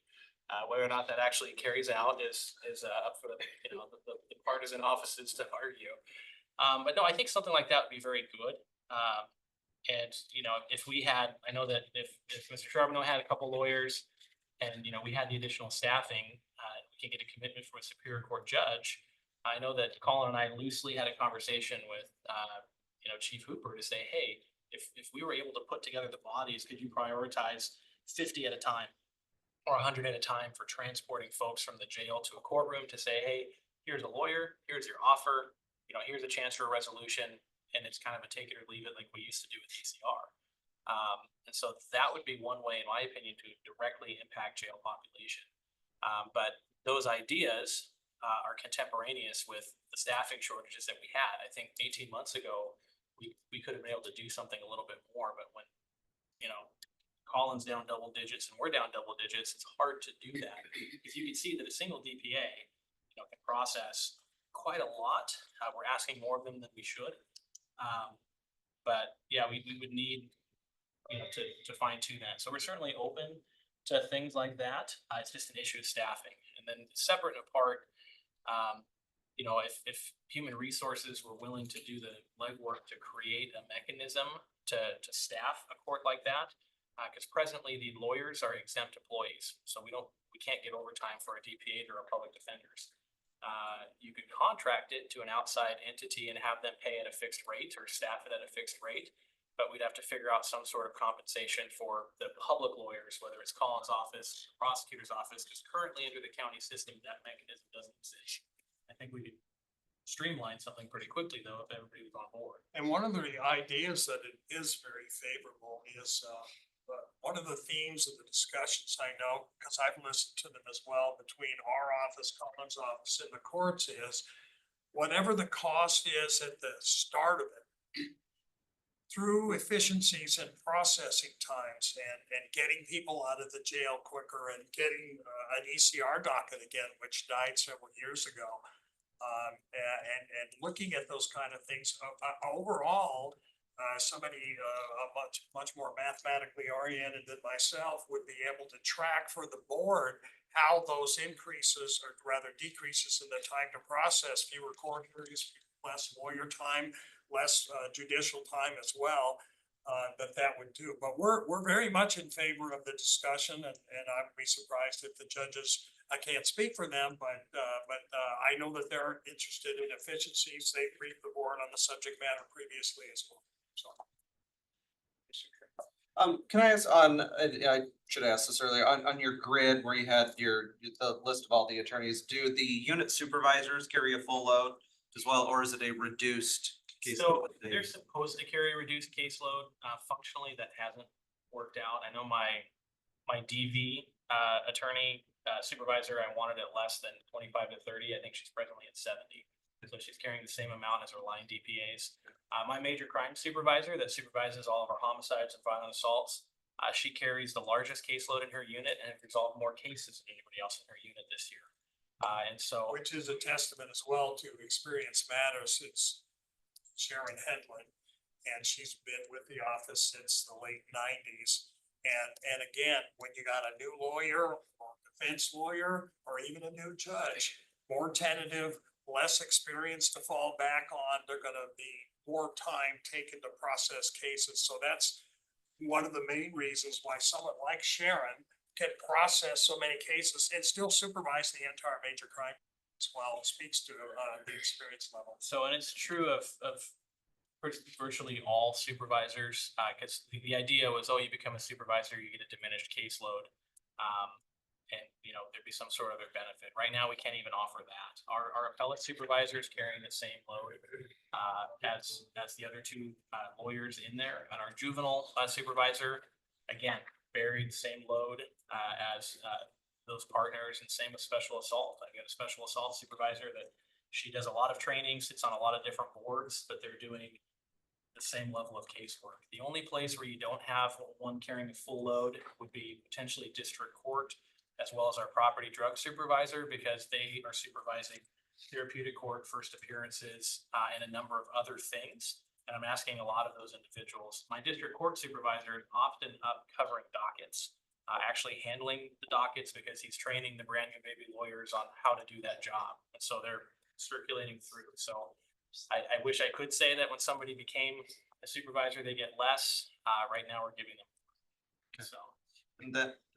And then I do want to credit you. I know Prosecutor Haskell, I know you had pushed really hard for an ECR docket a couple years ago. If I remember correctly, I think sort of the issue around that was not every single ECR case is smooth and can go quickly, but a lot of them are. And I think I remember calling your predecessor, his concern was if you send in one attorney and they pump out, go through a lot of these ECR dockets, that their caseload standards are wiped out because he was unwilling to sort of weight those cases down.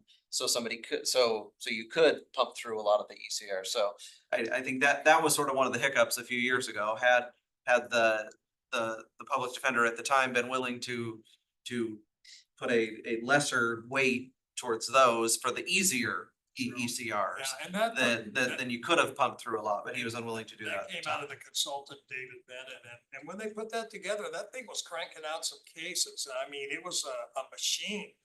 And then over a period of time, it slowed down, and then there came the slogan, let's put the early case resolution again, and then the waiting issue, and I know that Colin can speak to that better than I can, but it did become a problem, and then eventually the docket just melted.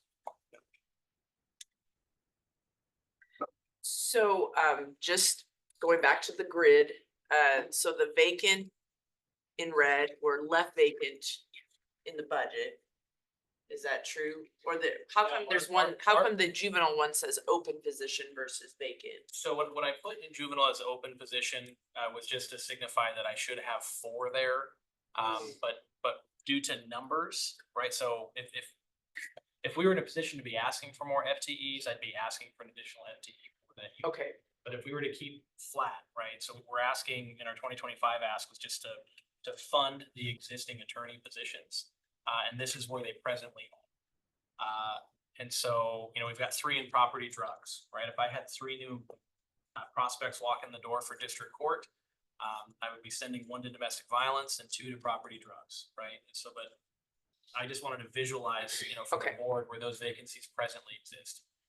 So realistically, as we're building the budget for next year, you have 3 vacancies in civil, and then you have these other vacancies in the, like you said, you would move them around, district, major crimes, domestic violence. What is the likelihood? I know, Colin, you came in and said you were getting more applications and hopefully filling more of your vacant positions.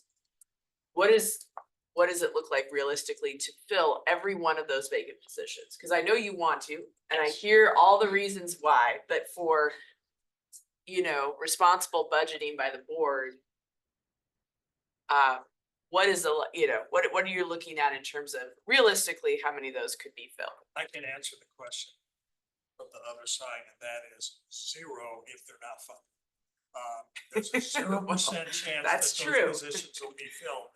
But we have moved. I'm just wondering if we should put in a vacancy adjustment. Board action already has moved the needle. We've actually had interviews lately.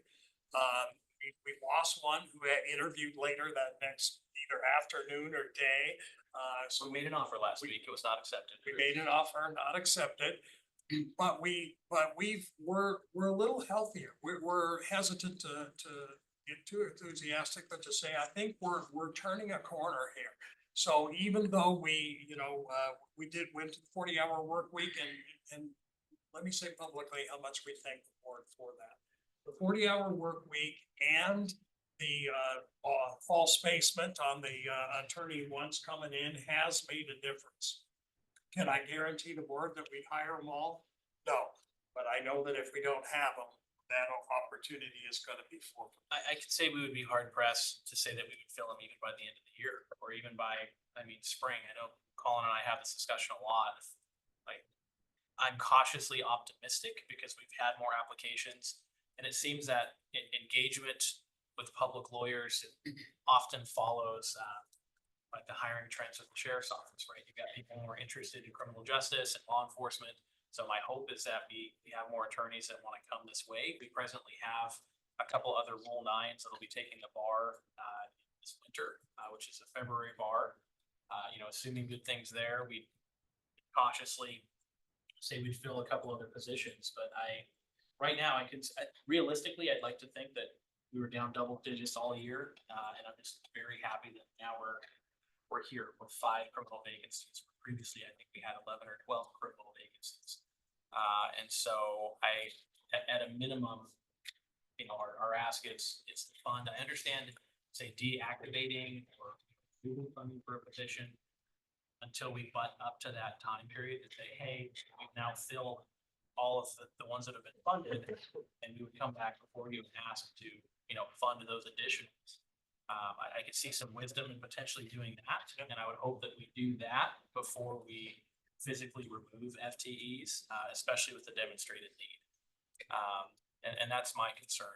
For civil, one of the concerns I have there is without lawyers in that unit, you're paying it somewhere. So you're paying it for outside counsel, you're paying it, every time you have to go outside, and those lawyers bill at a much different rate, than the bargain government lawyers you get, in this process.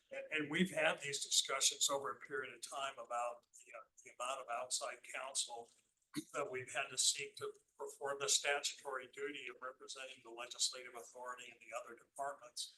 And again, when somebody with 20 years experience here is being paid $100 or so an hour, but if we go downtown, they want $4 1/4, then, doesn't take very long to see the budget impact on that. So what we want to develop as we recover here in civil and get that back up to full staffing is we want to take a look at those types of services that we most routinely bill out for right now and get that back in here so that we can get it at a rate that's more beneficial to the budget and therefore to the county as a whole. And I have a vision that in the future, at some point, and it's not gonna happen overnight, is that our civil unit will be able to recapture a lot of the skills and skill sets that are required outside. We've been doing a lot of talking to other counties and other electeds, and some of them have in their civil units, they don't ever farm things out because they have the skill set. They've attracted that labor lawyer, that employment lawyer, and that, that individual. Environmental and, water and all of that stuff. And we have people within our unit that are very strong in particular areas, but again, when you need some of that niche, specialty, it's hard to get. And then when you do get it, you're gonna get it at a high cost. Let me point out also though, that the ones that have what Preston just described are larger. The likelihood of having a great, deep well of talent in specific areas increases with the more civil attorneys that you have.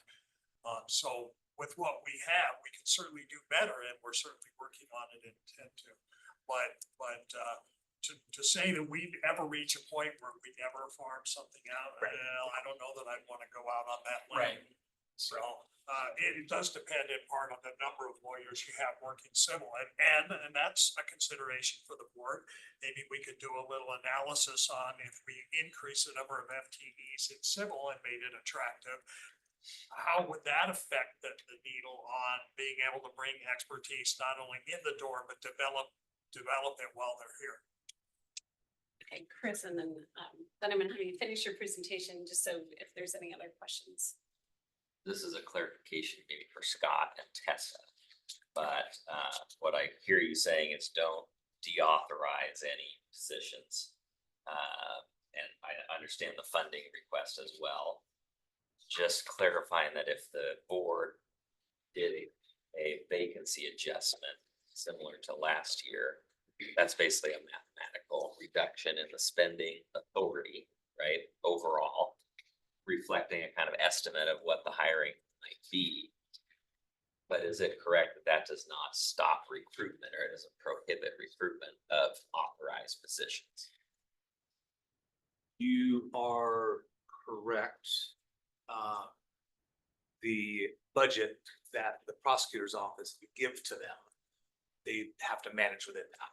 But it wouldn't necessarily say thou shalt not recruit anymore. Right. They just have to manage to whatever that budget is. And if the recruitment exceeded expectations, then it could come back as a budget adjustment. And would that be at the request of the department, or how does that usually come?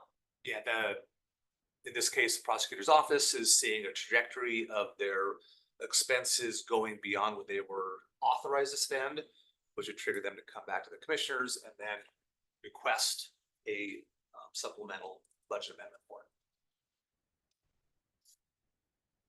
And I just want to make sure I that live you, within that commission. no, I get that. The reason I asked that is because I want to make sure that if we were gonna do something like that, which we haven't made a decision, that it wouldn't stop you from pursuing those open positions. Because I think we all want to see people staffed.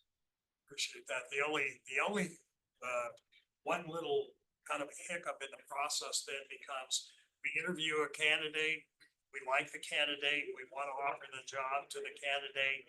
How long would it take then before we can make an offer to this person who's doing other interviews?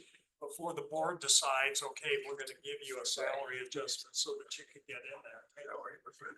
Fair So, point. So, I did just get a clarification from our budget manager on our vacancies. We had a lateral after 10-9 accept a position, so we're at 4 vacancies. And so that individual will be starting in mid-November. So we were able to, it's actually an employee that we had lost to another county who's coming back to us, which was very good. So, The grass wasn't greener. Yeah. well, we did get a 40-hour work week since then. That's good. So if we could fast forward to, I guess, slide number 9. Well, yeah, there we are. So law enforcement challenges that. And again, just, you all know the picture. Sorry if we go back one more. We heard of the state of the county, the sheriff, address that their calls for service were up. So I want you to, I know that the county board is dealing with the county entities, but call for service in county, but as well as city, right? So when you look at them, over 70,000 calls for service over a 12-month period, and 11,000 of those resulting in a case for follow-up. So that's not necessarily a case for filing, that's a case for that officer to follow up and detective gets assigned. So then our referrals are a reflection of that. But we have that going on with the city, right? We have that going on with the city of the Valley, with Liberty Lake, Airway Heights, all of the smaller municipalities. So as their calls go up, our referrals go up. And we directly have that impact in the prosecutor's office, the public defender's office, and the jail. And so you see, West Plains, that 10 additional officers is huge. Let's do the next slide. And this is a point that we jokingly sometimes pass back and forth on with our law enforcement partners, is a police officer can arrest a person, but only for 72 hours. That's it. So unless you have a prosecutor who could review and file that case, that's all you can hold somebody before they're reintroduced back into the community, period. In the state of Washington, only the county prosecutor or attorney general, if for some reason the county prosecutor is incapacitated, can file criminal charges, right? And our AG doesn't have criminal divisions that file cases within the county, at this level. Or by agreement. Right. And so we're statutorily on the hook to handle all those felonies.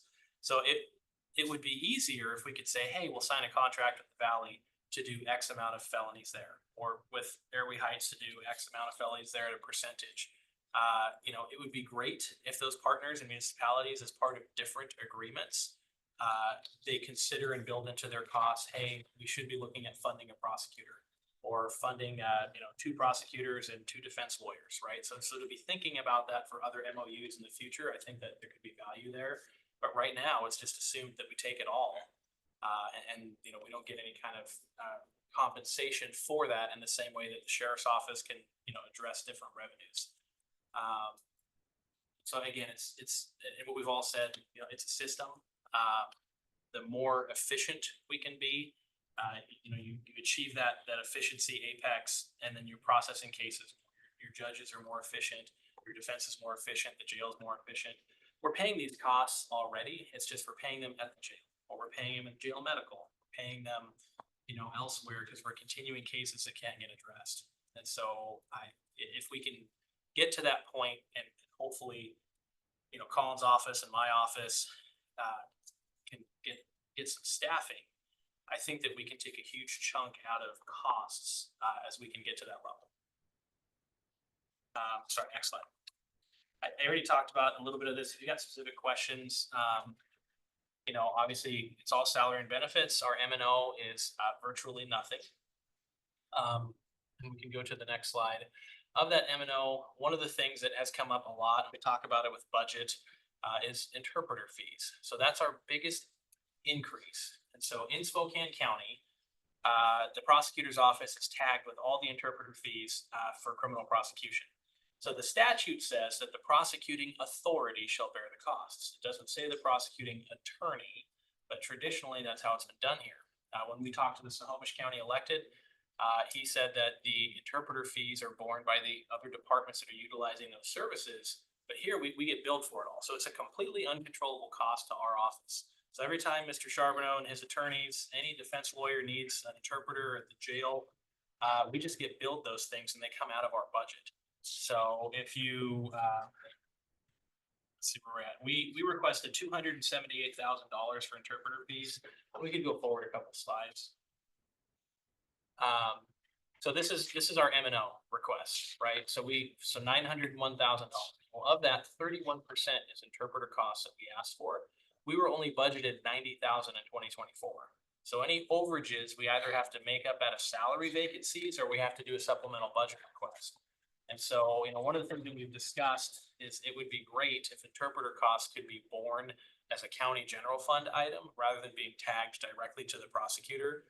Traditionally, whether it's through vacancies or pulling from training or pulling from other places, we do our best to make up that amount. But as things get tighter, we just can't do it anymore. So year to date on the bottom left of that slide, we're at $229,000 expended for interpreters. And that comes out of our budget and we're only budgeted $90,000. So again, these are overage costs. Witness costs are a little bit more controllable. We decide, what kind of witnesses we bring.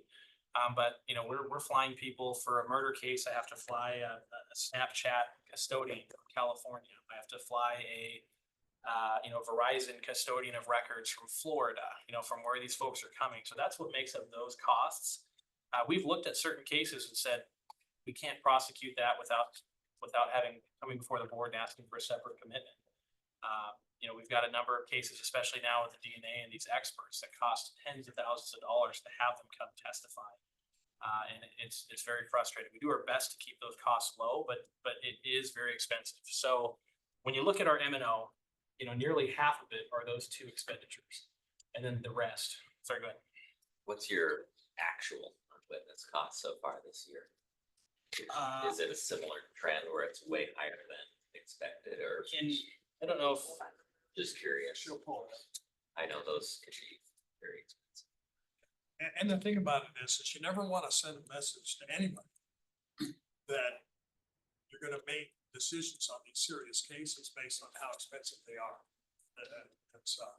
There's a victim and a victim family and friends on the other side of that, and it certainly doesn't do justice, and I wouldn't be, we would be doing our statutory duty if we measured anything like how much it costs in terms of whether or not we should resolve it one way versus another.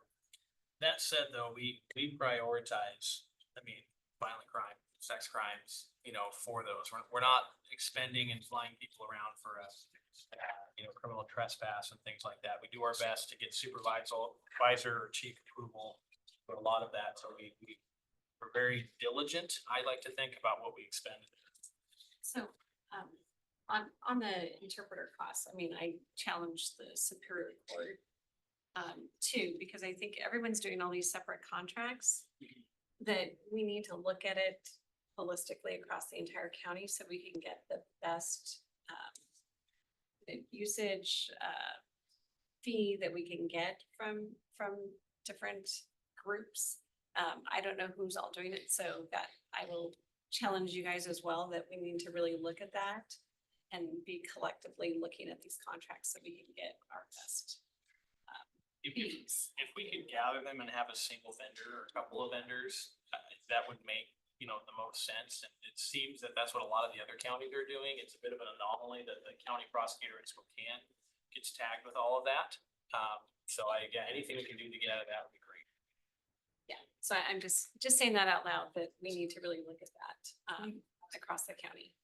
I think we could work with the public defender's office on that and kind of get a feel for what organizations are doing most of that and seeing if they would agree to come to the table to have a discussion, kind of like you're looking at their commission.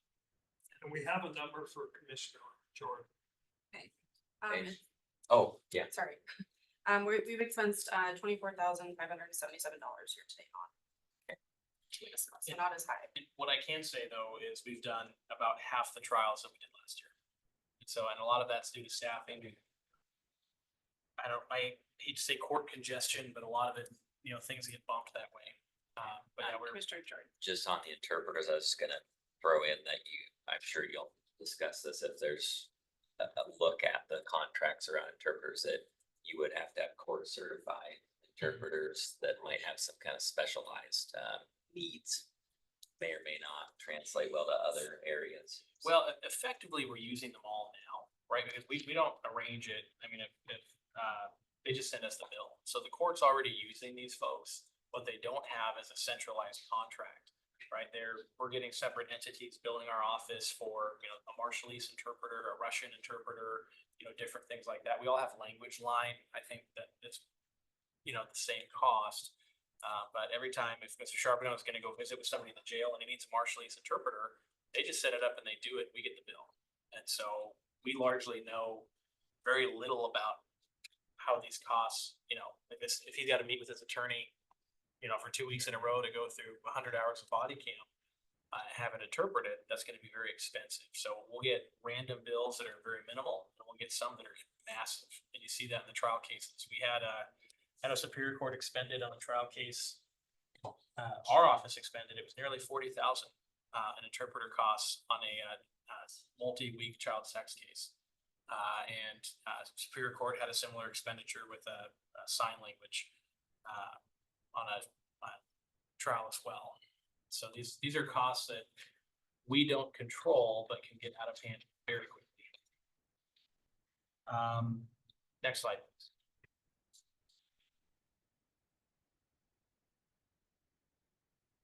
Sorry, next one.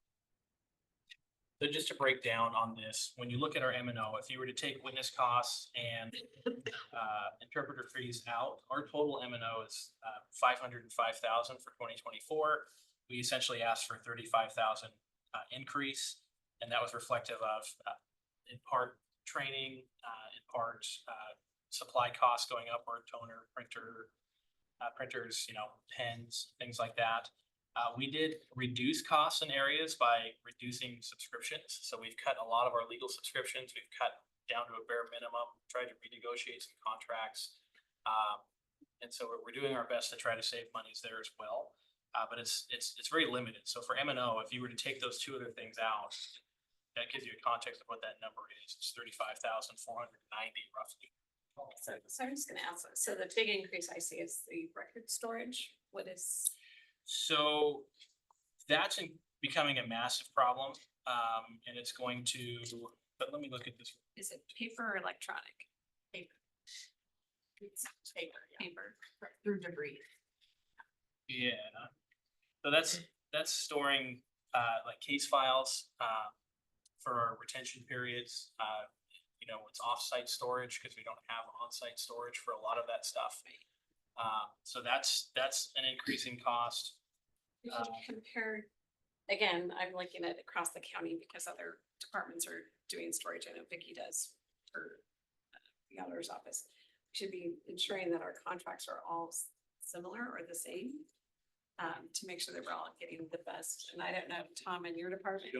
We aren't using any anymore. Okay. We're all digital. Luckily, we don't have to have paper files. So, If there's something. Yeah, I know. yeah. So anyway, again, I think something just to check to make sure that we're being efficient in how we're using our contracts. I'll make a note of that to make sure that we're hopefully have some harmony there. And I would check with the auditor's office.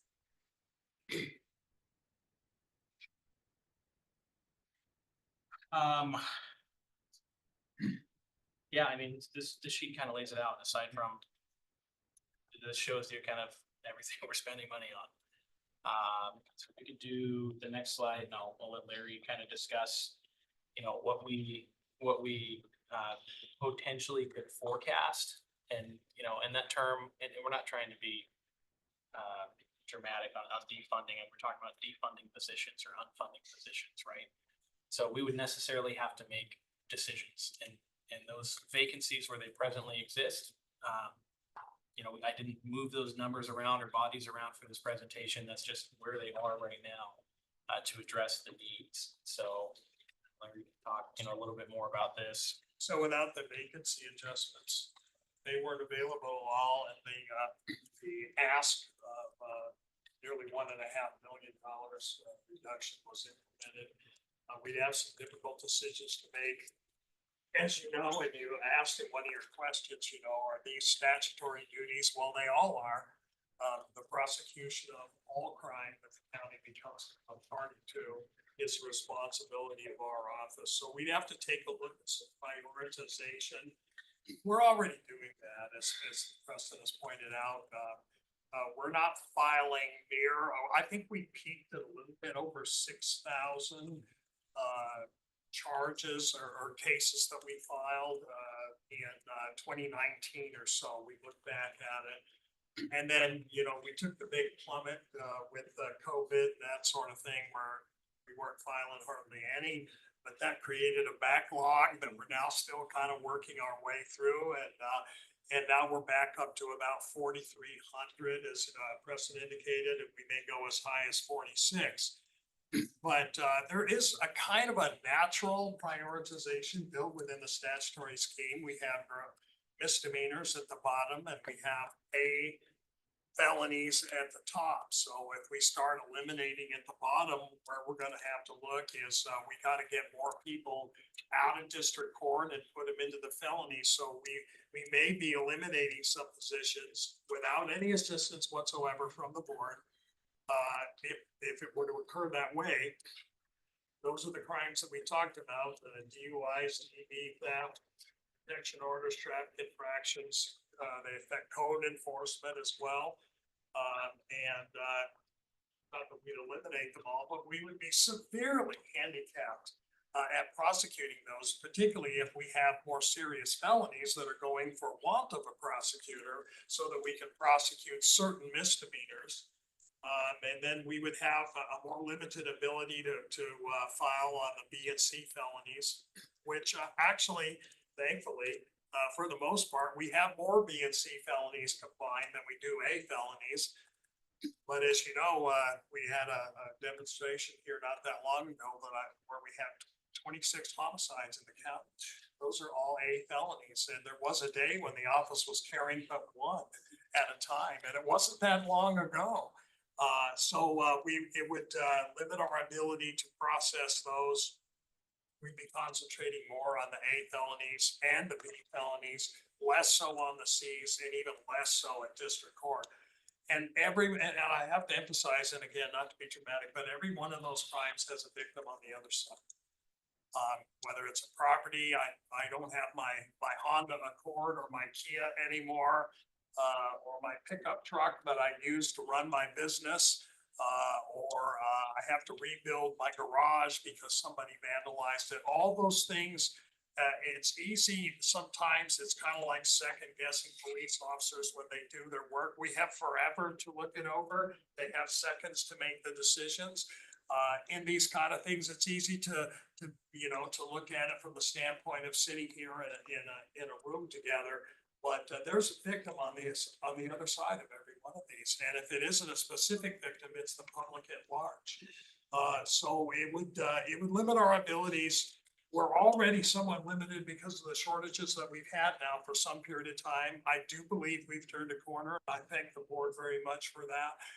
And I think if we have vacancy adjustments at a minimum, if not outright funding for the positions that we're asking for, we're going to be able to come back, get fully staffed, not only represent the criminal side more effectively, but also, again, the goal for civil is to get a lot of this stuff back in so that we're handling it in-house as opposed to paying the market rate, if you will, outside.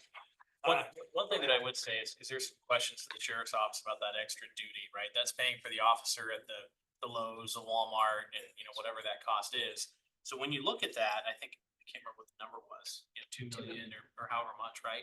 So those are monies that are being alienated from the government. They're being paid by the department stores. They're being paid by the tax paying entities within the community because they want that.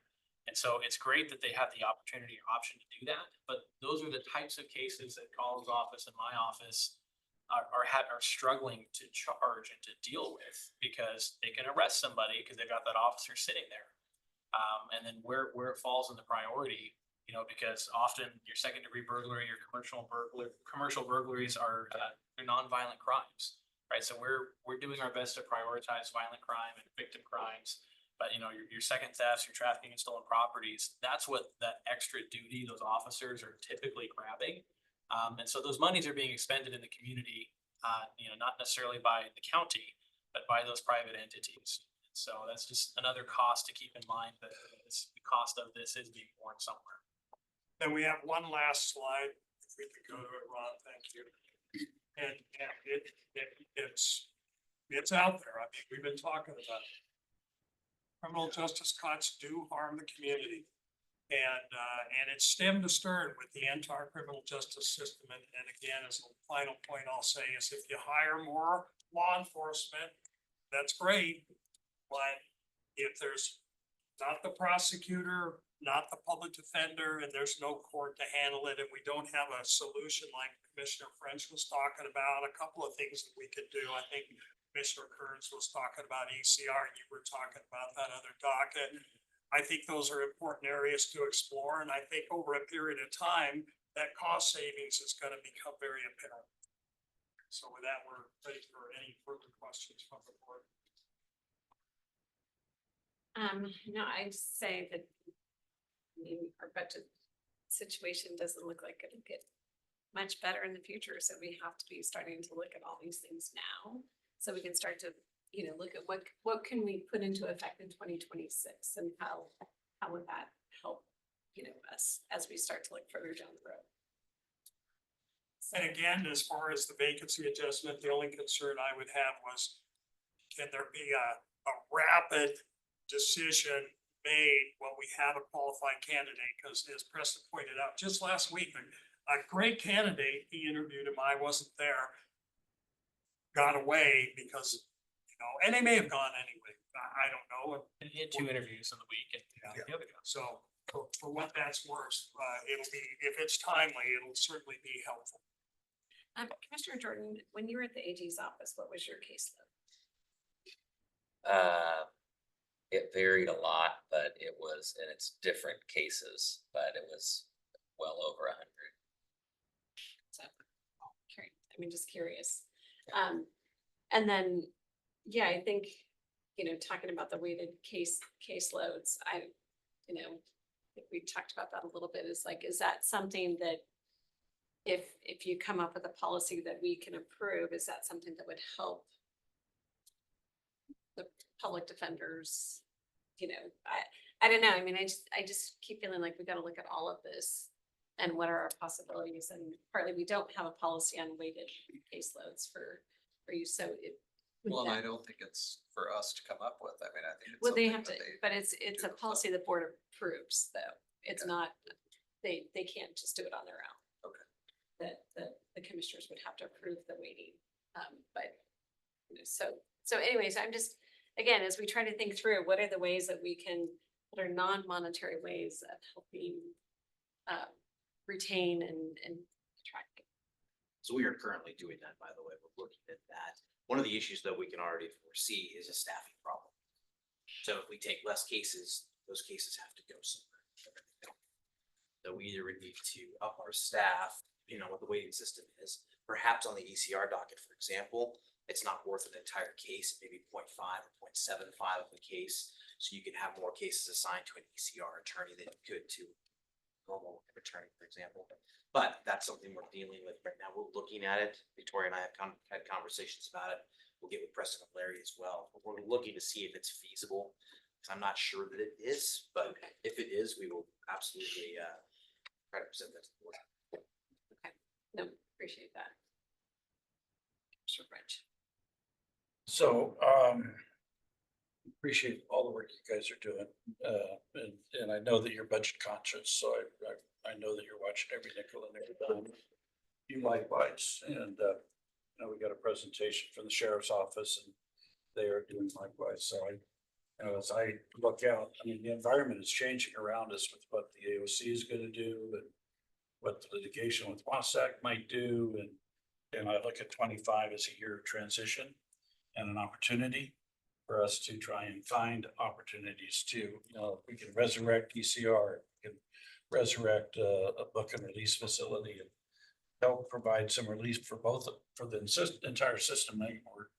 That's what I'm looking at. So, you know, from my standpoint, we will do what we need to do to be able to make sure that you guys are taken care of and so we can get through the year. But I'm looking at 25 as transition. How do we make, what do we do to make it more efficient so that all of us can survive? But thanks for what you're doing. Thank you. Thank you, commissioners. All of you. Okay, just a second, Commissioner. Well, Warner, I and then just we're gonna wanted cut the- to agree with Commissioner French that, and this comes out of our jail overcrowding situation too, like, we're gonna have to think about efficiencies and reforms in this, in the whole system that will resolve cases more quickly, keep people out of jail that don't need to be in jail, or have people in jail that do need to be in jail. And so, but to all of this, we need to have more attorneys. It sounds, you know, like to have any of this work, we need to have some staffing to be able to accomplish that. So I think it's imperative though that we start developing what it would look like to have the night court or the evening hours or different early case resolution. What would that take? And we're in the middle of negotiations, or we're starting negotiations with a lot of our bargaining groups. So it's important that we're thinking about that ahead of time so that we are not gonna be caught not able to do those things because we've already signed a contract for 3 years and then we're end up, you know, there's different ways around it. Like you're saying in San Antonio, they're not contracted. There's overtime. There's a different ways you can incentivize folks to do the work. So anyway, I just want to say that it's what I'm hearing is to do any of those things though, those innovations, we have to have fully staffed public defender and prosecutor. So thank you for your presentation. Commissioner you. Thornton. Yeah, just want to echo those comments and maybe just add on to my answer to Commissioner CUNY's question about previous caseloads. You know, there were certainly times where in a high volume litigation like that, where it's above 100, maybe times when it was a little lower depending on what the staffing was, to your point, and the assignment, and just very much sympathize with some of the numbers that you gave being staggering, agreed.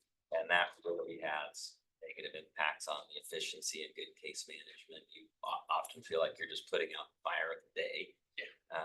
And also, you know, the inability of supervisors to really, if they are supervising and carrying a large caseload, that has impacts on the ability to train those new people, right? And make them more efficient at getting things done. So I certainly hear what you're saying about the kind of breakdown that can occur when you're stuck with huge incoming and just inadequate staff to handle all that. So appreciate what you're doing with what you have, and I'm glad you're returning quarter and the people are gonna.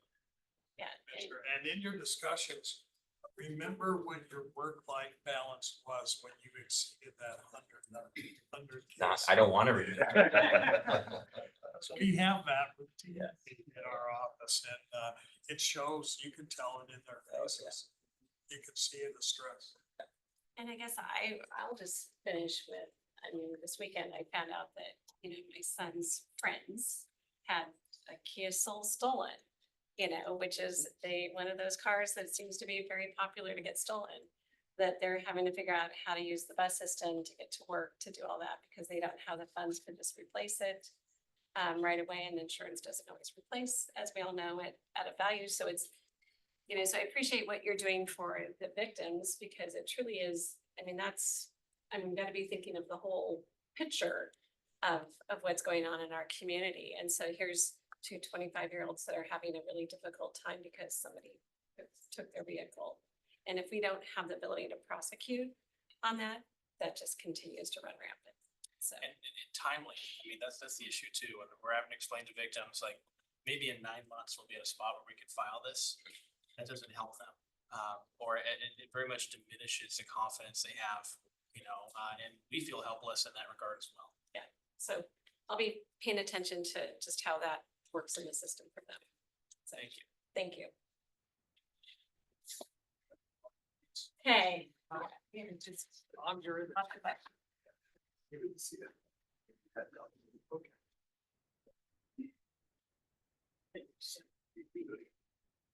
Hey, Tom, time for your group. Sorry, we're delayed. We're just. All right, I'll get the rest of my crew in here and we'll get started. I appreciate you asking us to come down. It's good. What I think is kind of an exciting, different proposal that we're working on.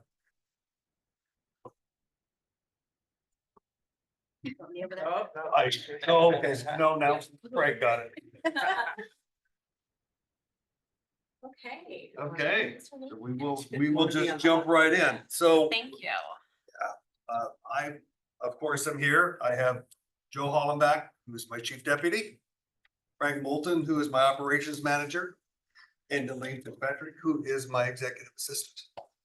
Also here to bail me out when I don't know the answer. We are doing our best to live within the budget that we've been given, to do all of the state mandates that we have been tasked with. The size of the county is increasing every day. We have more parcels, we have more population, we have more personal property accounts, and because of some legislation that passed, where the senior income limit for Spokane County went from $40,000 maximum to $50,000 maximum, we have had an increase of over 1,000 new applicants just in this past year. We are doing all of that with our current staff. We have tried to cut every quarter. If they raise it to 60,000, I won't be here with the same conversation with you. But it will now adjust every 3 years before it adjusted every 5. And it's based on each county's 65% of each county's median income. So it's just a number that's out there numerically, but it is a great program. We want to keep our seniors in there and keep them in their homes and not displace them. My mother is on the program. I mean, I think it's wonderful that we have that.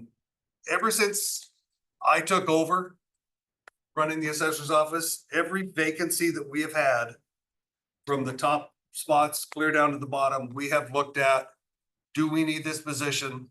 Is there somewhere else, somehow else we can allocate that funds that would better serve where we are currently? Because when I started 31 years ago, we were clipboards, paper, 35mm cameras, tape measures, all of that stuff. We're now, thanks to you guys, we have our tablets that we can work and do so much more work off of. Our photos that the appraisers are taking are instantaneous. So we don't have to come back to the office or spend a whole day re-putting stuff in. That has allowed us to get the efficiency that we thought it would. We are getting our inspections done sooner. As you know, we just picked up the second most ever for new construction for Spokane County. In $1.3 billion, that's a sizable amount, and I am proud to say I can guarantee you that every permit that was taken out, we visited that property. So Ron, if we could go to the next one here real quick. So what we've got, we have a couple of openings in our office that we're looking at. Number one is in our personal property department. Currently, we have 3 jobs in that department. We had one personal property evaluator that wanted to try their hand at residential appraising. So she moved over there. We have left that position open. We are really pushing our taxpayers to file e-file now instead of a paper document, which has cut down. We are very comfortable thinking that we can handle the current load with 2 personal property evaluators, and we don't need that 3rd spot. There is also a bill going to be that I'm working on that is going to be proposed in the legislature, brought back again from last year, that will increase the exemption to $50,000. So every single personal property account, the first $50,000 would be exempt. For Spokane County, that's 72% of our accounts are below that $50,000 threshold. We will be down, if this passes, we could be down to one person to process these. We also have Be sure to get us that bill number when it. I surely will. As Soon as we get it, we had at a meeting last week with the legislator to sign on as the sponsor. So it looks very positive, and I know that Mr. Bolts has offered to also co-sponsor that. So we look like we're pushing that through. We had a little glitch last year on the last day of the session and didn't get it brought to the floor, but I think we can get past that hurdle this year. So we also had a senior commercial appraiser that retired after multiple years.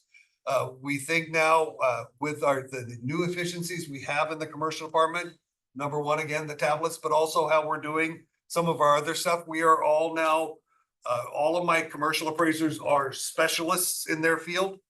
Where when I started, you just were given a part of downtown and you had to know the office building, the hotel market, the restaurants, all of that. You had to know all of those things. Now we have them going out to all of the hotels. This one appraiser goes out to all of the office buildings, to all the warehouses. So they are the experts in the county on that type of property. It has helped us immensely to do more properties and do a better job of each one. So what that means then again is we're willing to eliminate this commercial appraiser. What we would like to do is take the funds from those two positions and use a portion of it to create a hybrid position that we are looking to create with the IT department. We have a very large bill that we pay to IT. It's just short of $400,000 a year. Ron, if you could pull up the next slide, it has that chart in there. We are the largest of any department using IT, but our stuff changes a ton. And I've already been here and told you, I know that treasurer's been here and told you, the IT department's been here and told. We have a CAMA system, our valuation system that was purchased because of Y2K. We need to change that. So what we're looking to do is create this hybrid person that would be half under my watch, half under Kevin Norris's watch. He would actually be involved in the hiring and the training, and we would have our own basic IT person on staff. And they will, because we are now looking at purchasing a new software system, they would be on the ground floor learning all of the nuts and bolts involved in implementing the system going forward, as well as doing not all, but a lot of what we're being billed by IT for now, because we just don't have the person to do that. So it would, I don't know number wise exactly. I think we feel that we can incorporate this all in what we're offering to give back, but we may need a little bit more. And whether we can do it in this budget or we would have to do it in a supplemental later on. We are working on the job description, but we also realize this is going to be kind of a specialized fit. So it's going to take us a couple of months. We're assuming once the job is opened to even have someone be able to come in and take this spot. So Tom, just, Yes, ma'am. so you're taking two positions, is that what I'm hearing? And then combining it into one Right, hybrid? we're using a portion also, if I can interrupt real quick, to take care of our people in the property information area. We've got a supervisor that's being basically paid incorrectly in the wrong class. And we would get her salary raised up to where she's equal with the other supervisors. So with the two positions, I guess that's the Yeah. question, is like, how much are each of those positions and what would this merged position, hybrid position cost? So is it? We're figuring that the hybrid position is gonna be about $70,000, probably 140 with benefits. Is that correct? That's close. Okay, Yeah. Total for the position. total for the position. Could be paying half IT. Actually, right, as it's proposed right now, we would pay the whole thing. So I would love to do it with half, but I feel with us moving these positions around, we can probably pull this off. You know, quite frankly, I'm 99% sure it's gonna work, but there's that 1%, it's nothing we've ever done before. I guess for me, it's just trying to figure out of the two positions that you're reducing, that you, how much were those versus the cost of the new hybrid position, because an IT position is more expensive than, Val's Your- position probably was That was at the 60? top. She was around 70 with her mileage. Okay, yes. A little over 70 with including the mileage. But our thought would be, when we don't currently have a classification that fits what we're looking for. We've worked with HR and they're helping us find that position and also find the pay grade that it would fall under. Sarah told me to use just the 68,000 as the median range. And what we're looking at is the fact that the general fund is currently paying for all of the IT billings that we have through our office and the time that we use them. And so that would be a reduction in the general fund, and we would be using the funds from the two positions that we are not planning to fill in order to fund the IT position. And so really the commercial position with the mileage included would be very close to the And IT this, position that so we're. I would just ask, you know, I mean, we don't have to get into the details right now. But I would just ask to see what that analysis would be, because I mean, I think saying in theory and hoping it's gonna work is one thing versus doing the actual analysis to show that it's gonna have an effect on the general fund. agreed. And what that would do to then help. And you know, our obligation to the IT department and the general fund is about $380,000. There's still gonna be some things that we're gonna have to get back from IT. I mean, Right. setting up our phones, setting up our computers, those aren't gonna be what this position is. So if it's 60-70% we're gonna save of that 370, that's what I need almost IT's help to know what those figures will work out to be. Yeah.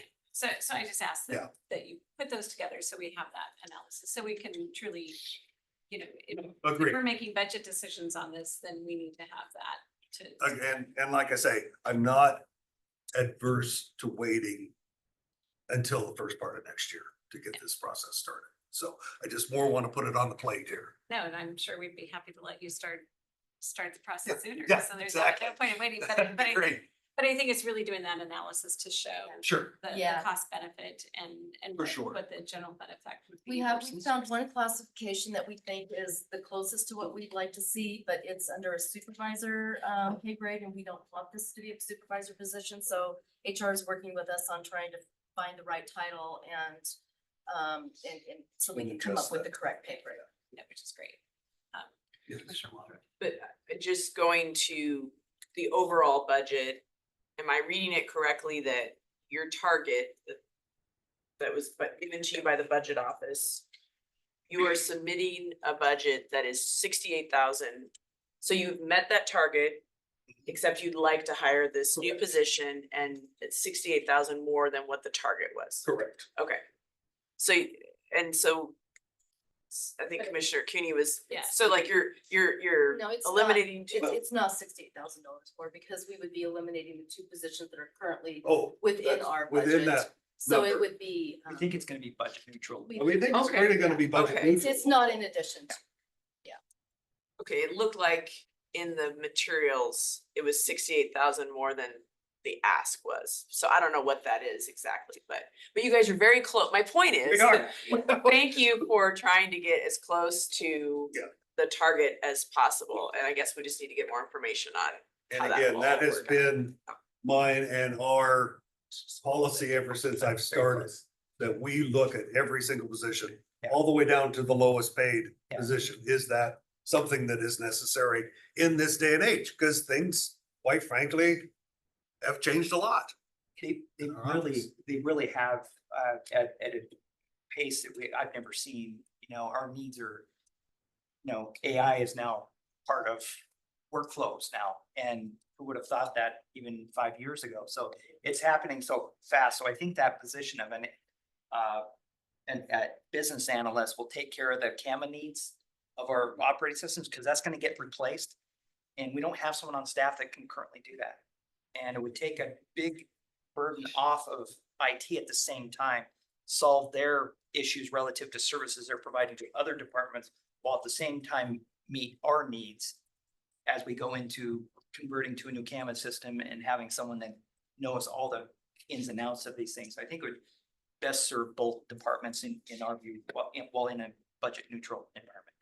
And I think since I've been commissioner, I mean, Joe, you and I have talked to Tom, you know, all along is how do we create these, you know, how do we do this better? Right. And it's been through technology. So I mean, I can see where the additional need is coming from, because we've gotten away from the paper, we've gotten away from, you know, all of these, you know, the plans that you had to Yes, recreate. exactly. And all of that, you know, where now it's all coming electronically, Thank you for that, seamlessly in yes. from, you know, the planning department to you, so it's making it much more efficient. So now, you know, 3 years ago, 4 years ago, you were possibly gonna get all the new construction in, and Right. you have all the new construction, which is so important for the community, our special purpose districts, all of that.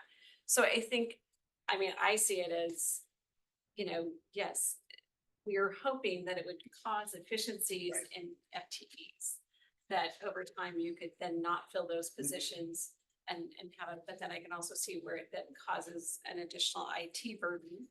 That, yeah, if we can figure out how to do it, that it's better for IT and better for you.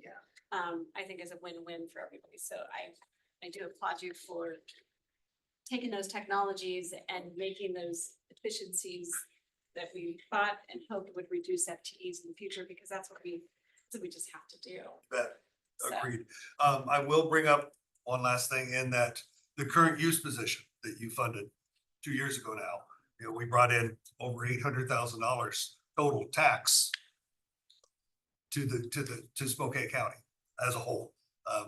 That's a pretty darn good return for one little employee. Yes. So hopefully something like this can do similar. Joe, you want to take over here and kind of go us through the rest of? Yeah, I think, you know, I think that last chart there before I move Yeah. on kind of highlights it. It just, we felt like we were getting too reliant upon IT services. And to get more strategically aligned service levels with our own internal person would better meet those needs, and then take that burden off of IT, because they're very much overburdened in many ways in terms of that. If you want to go to the next slide there, Ron. Based on your experience with the past years, recent trends, 2024, this wasn't always the case, but it's changed a bit in the last year and a half or two, I would say, Frank. Open positions are now becoming a little easier to fill, as opposed to right after that post-pandemic area, we were really struggling. So we believe that trend will probably continue. The residential positions have been, we've got a few more applicants when they come in the door that we feel like we can kind of run with.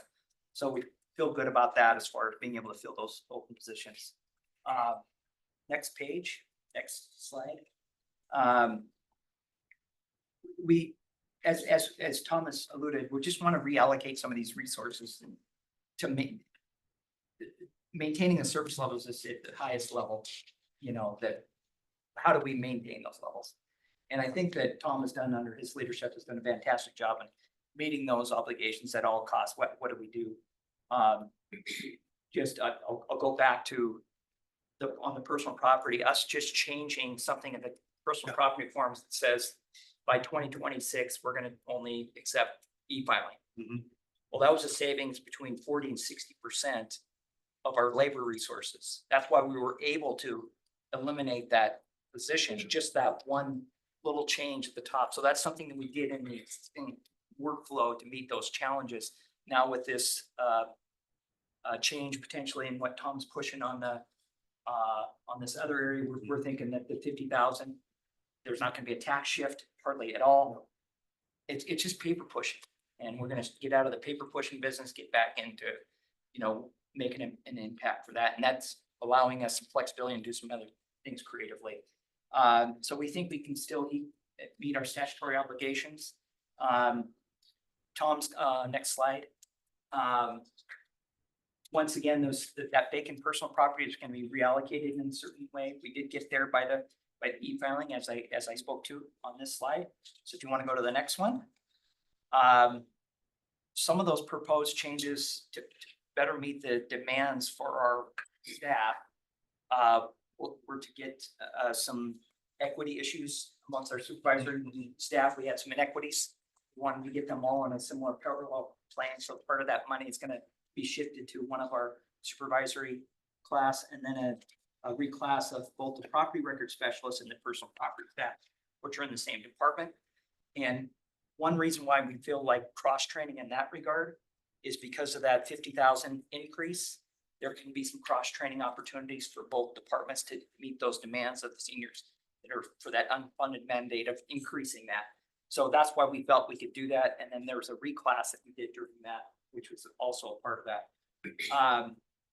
If I could jump in real Go quick. ahead. What we had in personal property was at certain times of the year, they didn't have an awful lot to do.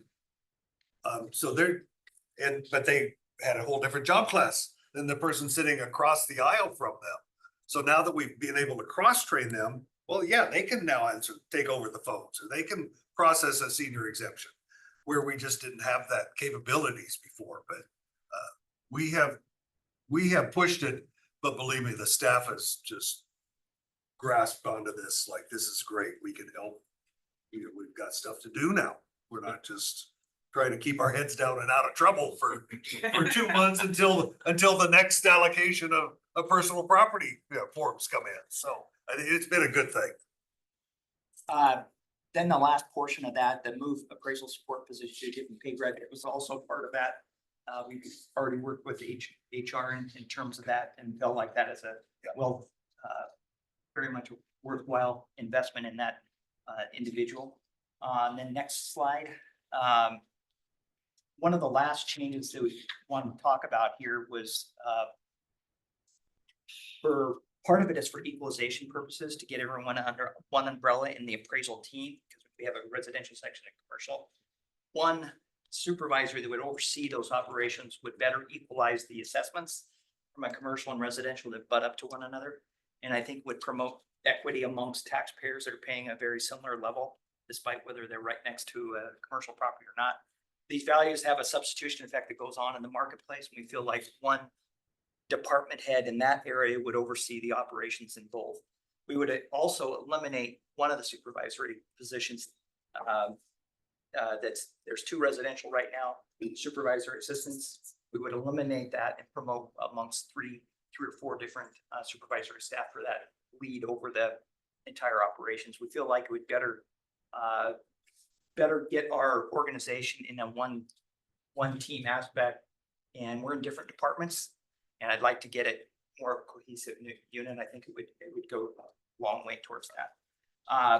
Once again, all these are, I think, under a budget neutral environment. Yeah, they really are. The appraisal supervisor job is on the books. It is one of our positions. We just have chosen not to fill it since Joe took over as chief deputy, because that was his prior position. We figured we had his knowledge here, we'll just kind of make him work twice as hard and have to do both jobs for the same pay. It's worked out well. He's getting tired of it, so. It's got a janitor spot. But so we are at a point where we feel that this makes the most sense.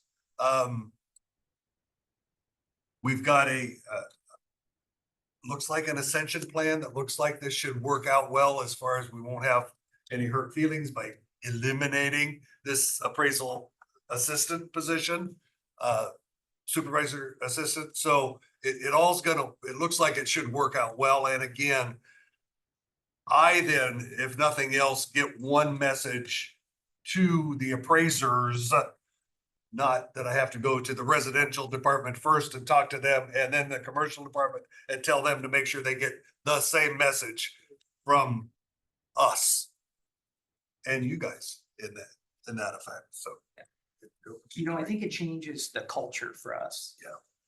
And culture changes, as we all know, take the longest, and that's really the last piece of this puzzle for us. we've made a lot of organizational changes according to Tom's leadership. But this is kind of the last piece for us that would really bring the organization together.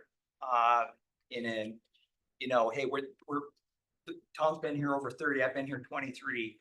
These are some of the bigger changes that we think that really can change the culture of the whole organization, give us everyone on the same team. So, next slide, if you could. And, you know, I just think it's gonna meet the demands of our changing society and demands that we're seeing. And I think it's gonna meet not just demands of today that we're seeing, but I think if we're projecting out to get those demands met for tomorrow. So it's kind of the bottom line. So is there any questions you guys have?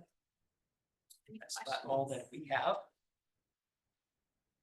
We have a comment, but I'll see if there's any questions first. Like I said, I'm excited you guys have been able to accomplish that we passed it. Well, thank you for your. I just want to give a shout out to Tom and Frank and Joe, their commitment to being part of our leadership development as a county. Although not directly reflected in the budget, it has impacts the budget, a lot of the changes they're trying to make, I think. And so we've learned a lot from them and being part of it. And they've been coming to all of our leader up, and it's been appreciative, and they certainly have invested the time into growing and cultivating and learning those things. So just thank you, all three of you, for being part of that. And Frank, the tie looks really good on you. Thank you. It was a special day. Just for us. Yeah, Absolutely. Well, I was just gonna comment. I don't, I share the comments of Scott and Mary, but of all the departments in the county that I worry the least about, it's you. Good. Because I know that you guys are always looking for ways to try and be better.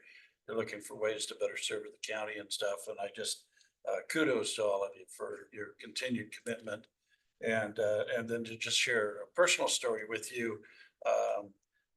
Last Friday, my wife called me and said, "Hey, there's this car going up and down the street going really slow." And I was really questioning them. So I went out and I stopped them and asked them what the heck they were doing.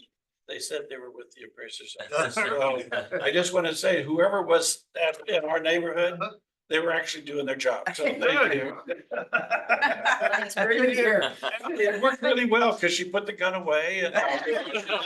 They don't all. Yeah. They don't all. That's great. Well, thank you all for your time. I appreciate it. We will get back with you when we have everything finalized and ready for a permanent discussion. So, okay? That'd be great. Thank you. Thank you all.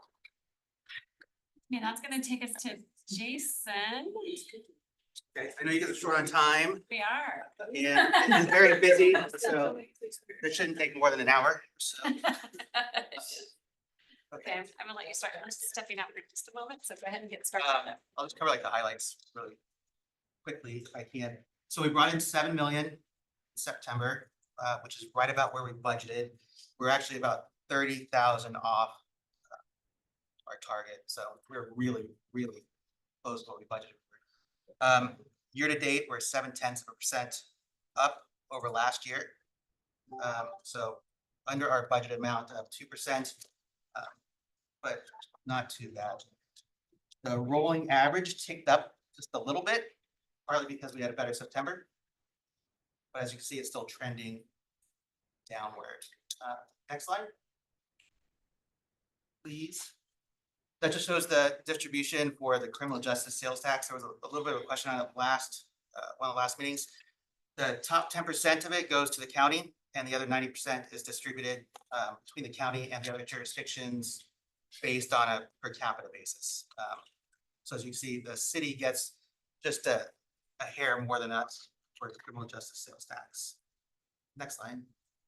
And I believe that question came from the public roundtable, number 1. Randy and I gave a poor answer, so Jason helped us clarify for you all. This will be the one I focus on the most, and then the rest of the presentation, I know you guys can probably just go over on your own. Can I just Yeah. clarify? That's a 1/10 of a cent. Yes. Okay. Yes. So sales taxes we consider like a coincident indicator, so kind of what's happening at the time. These are some lagging indicators to show you what's kind of happened in the past, but this is the direction that we're going. So on the left graph, excuse me, the gray line is new bankruptcies. And this is going back to Q1 of 21. So you can see an increase in thousands of the amount of bankruptcies. This is nationwide data. The red line, which is a little more concerning, is the amount of new foreclosures. So federal foreclosures had that moratorium, right, where everybody got to keep their house without paying for it. That ended in Q3 2021. So you see that uptick there. The part that's concerning about this is there's another moratorium that's not talked about a lot, and that's for VA loans. And that moratorium ends at the end of this year. So since there's a lot of loans, obviously VA loans, you would infer that there's gonna be a sharp uptick in the amount of foreclosures there too. So expect to see the same sort of jump as you see on that graph there. On the right-hand side, debt, we've been talking about people's credit card delinquencies and mortgage and auto delinquencies a lot. See, it's rising up. The top line, which I should probably make a different color so it's differentiated, is the credit card debt. So that's ramping up pretty high. This is for 90-day delinquencies. If you look at delinquencies less than 90 days, the mortgage delinquencies on that are increasing a lot too. So it looks like people are getting far behind their mortgage, but they're able to catch up just before it hits that serious delinquency mark. How they're doing it, right? Whether they're getting some loans or whatnot, we're not quite sure, but it's definitely ramping up. It doesn't really look great. Just some couple of tidbits on the bottom. Quit rates are lower, right? People aren't finding jobs easier. Higher rates are a little bit lower. Interest rates on credit card debt still really high. So the average right now is 24.8%. So if someone took a $5,000 credit card and they weren't able to pay on it in 3 years, it would double. And that's just on 5,000. I mean, well, also 10,000, 20,000 be the same sort of thing, but the problem is getting worse exponentially for people that are relying on credit. So, next slide. These ones are the same ones that we go over all the time. They're staying pretty flat, so I won't really cover them. You can look at them if you'd like to see where they're all at. Good news is it's not getting worse, but it's staying about the same level.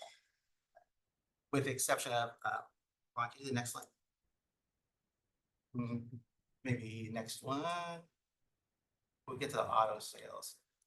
A weird one, right? That we can't really figure out is the other motor vehicle dealers. That sector keeps getting better and better. It's still down, but it is increasing. So maybe it's the lack of affordable housing. People are living in those, buying those RVs. I don't know, but something's happening to that sector that's causing it to go up while the other sectors are going down.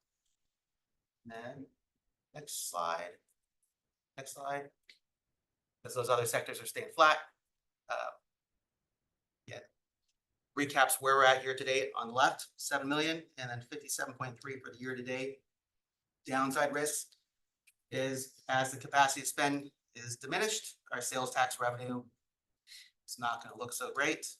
One of the upside risks is it's projected that the Fed will do 2 more reductions, hopefully of like 25 basis points a piece this year, ideally. So that should make the credit card debt, credit card interest rates drop a little bit, although the impact is likely minimal. And that was a super quick sales tax economic summary. Any questions? Sorry to be a downer after Tom's great presentation where everybody's all excited, but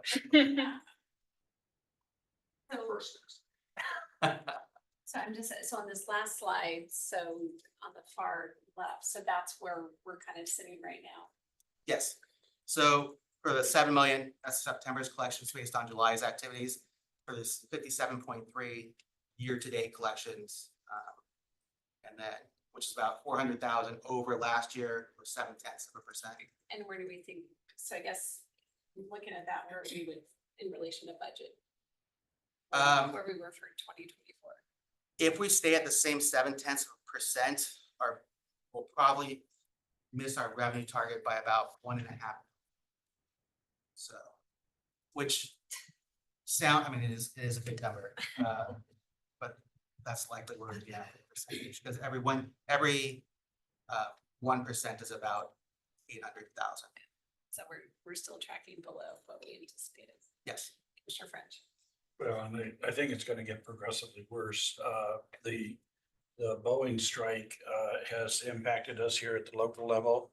A number of Boeing suppliers have started to lay off their employees or furlough their employees with the expectation that they might be able to get a settlement.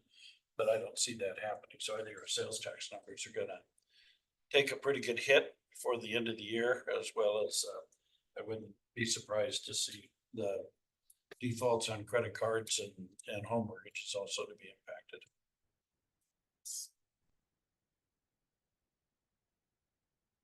Hey, it's always. Very excited. On that bright note, right? My family's also just excited to see me all the time. We are. Thorough presentation, albeit a demo. No, but it's a very good presentation. It Thank is. you. Good data Very points. Thank you. Thank you. Okay. We have executive session. Tomorrow break. Yeah. You too. Most likely gonna take us. Okay, are there any miscellaneous items? I was just gonna remind everybody, this Wednesday night is the employee appreciation night at the MAC. So there's 2 sessions that folks can sign up for. That's either the 5:30 start or the 6:30 start. Ron just messaged me, we're at 226 folks have signed up to attend in one of those two time slots. So any of us want to be there and sort of greet folks as they come on in. 5:30 is when the first folks should start rolling in, so. Thank you. Yep. So I won't be at the budget workshop tomorrow night. I've got a forum to be at. Okay. It's got 15 people. Yeah, it's all 10 of them. It looks like we do have a draft of what's gonna be presented here. Our stacks. Okay. If there's nothing else on miscellaneous, then we will adjourn for the morning and see everybody back tomorrow morning.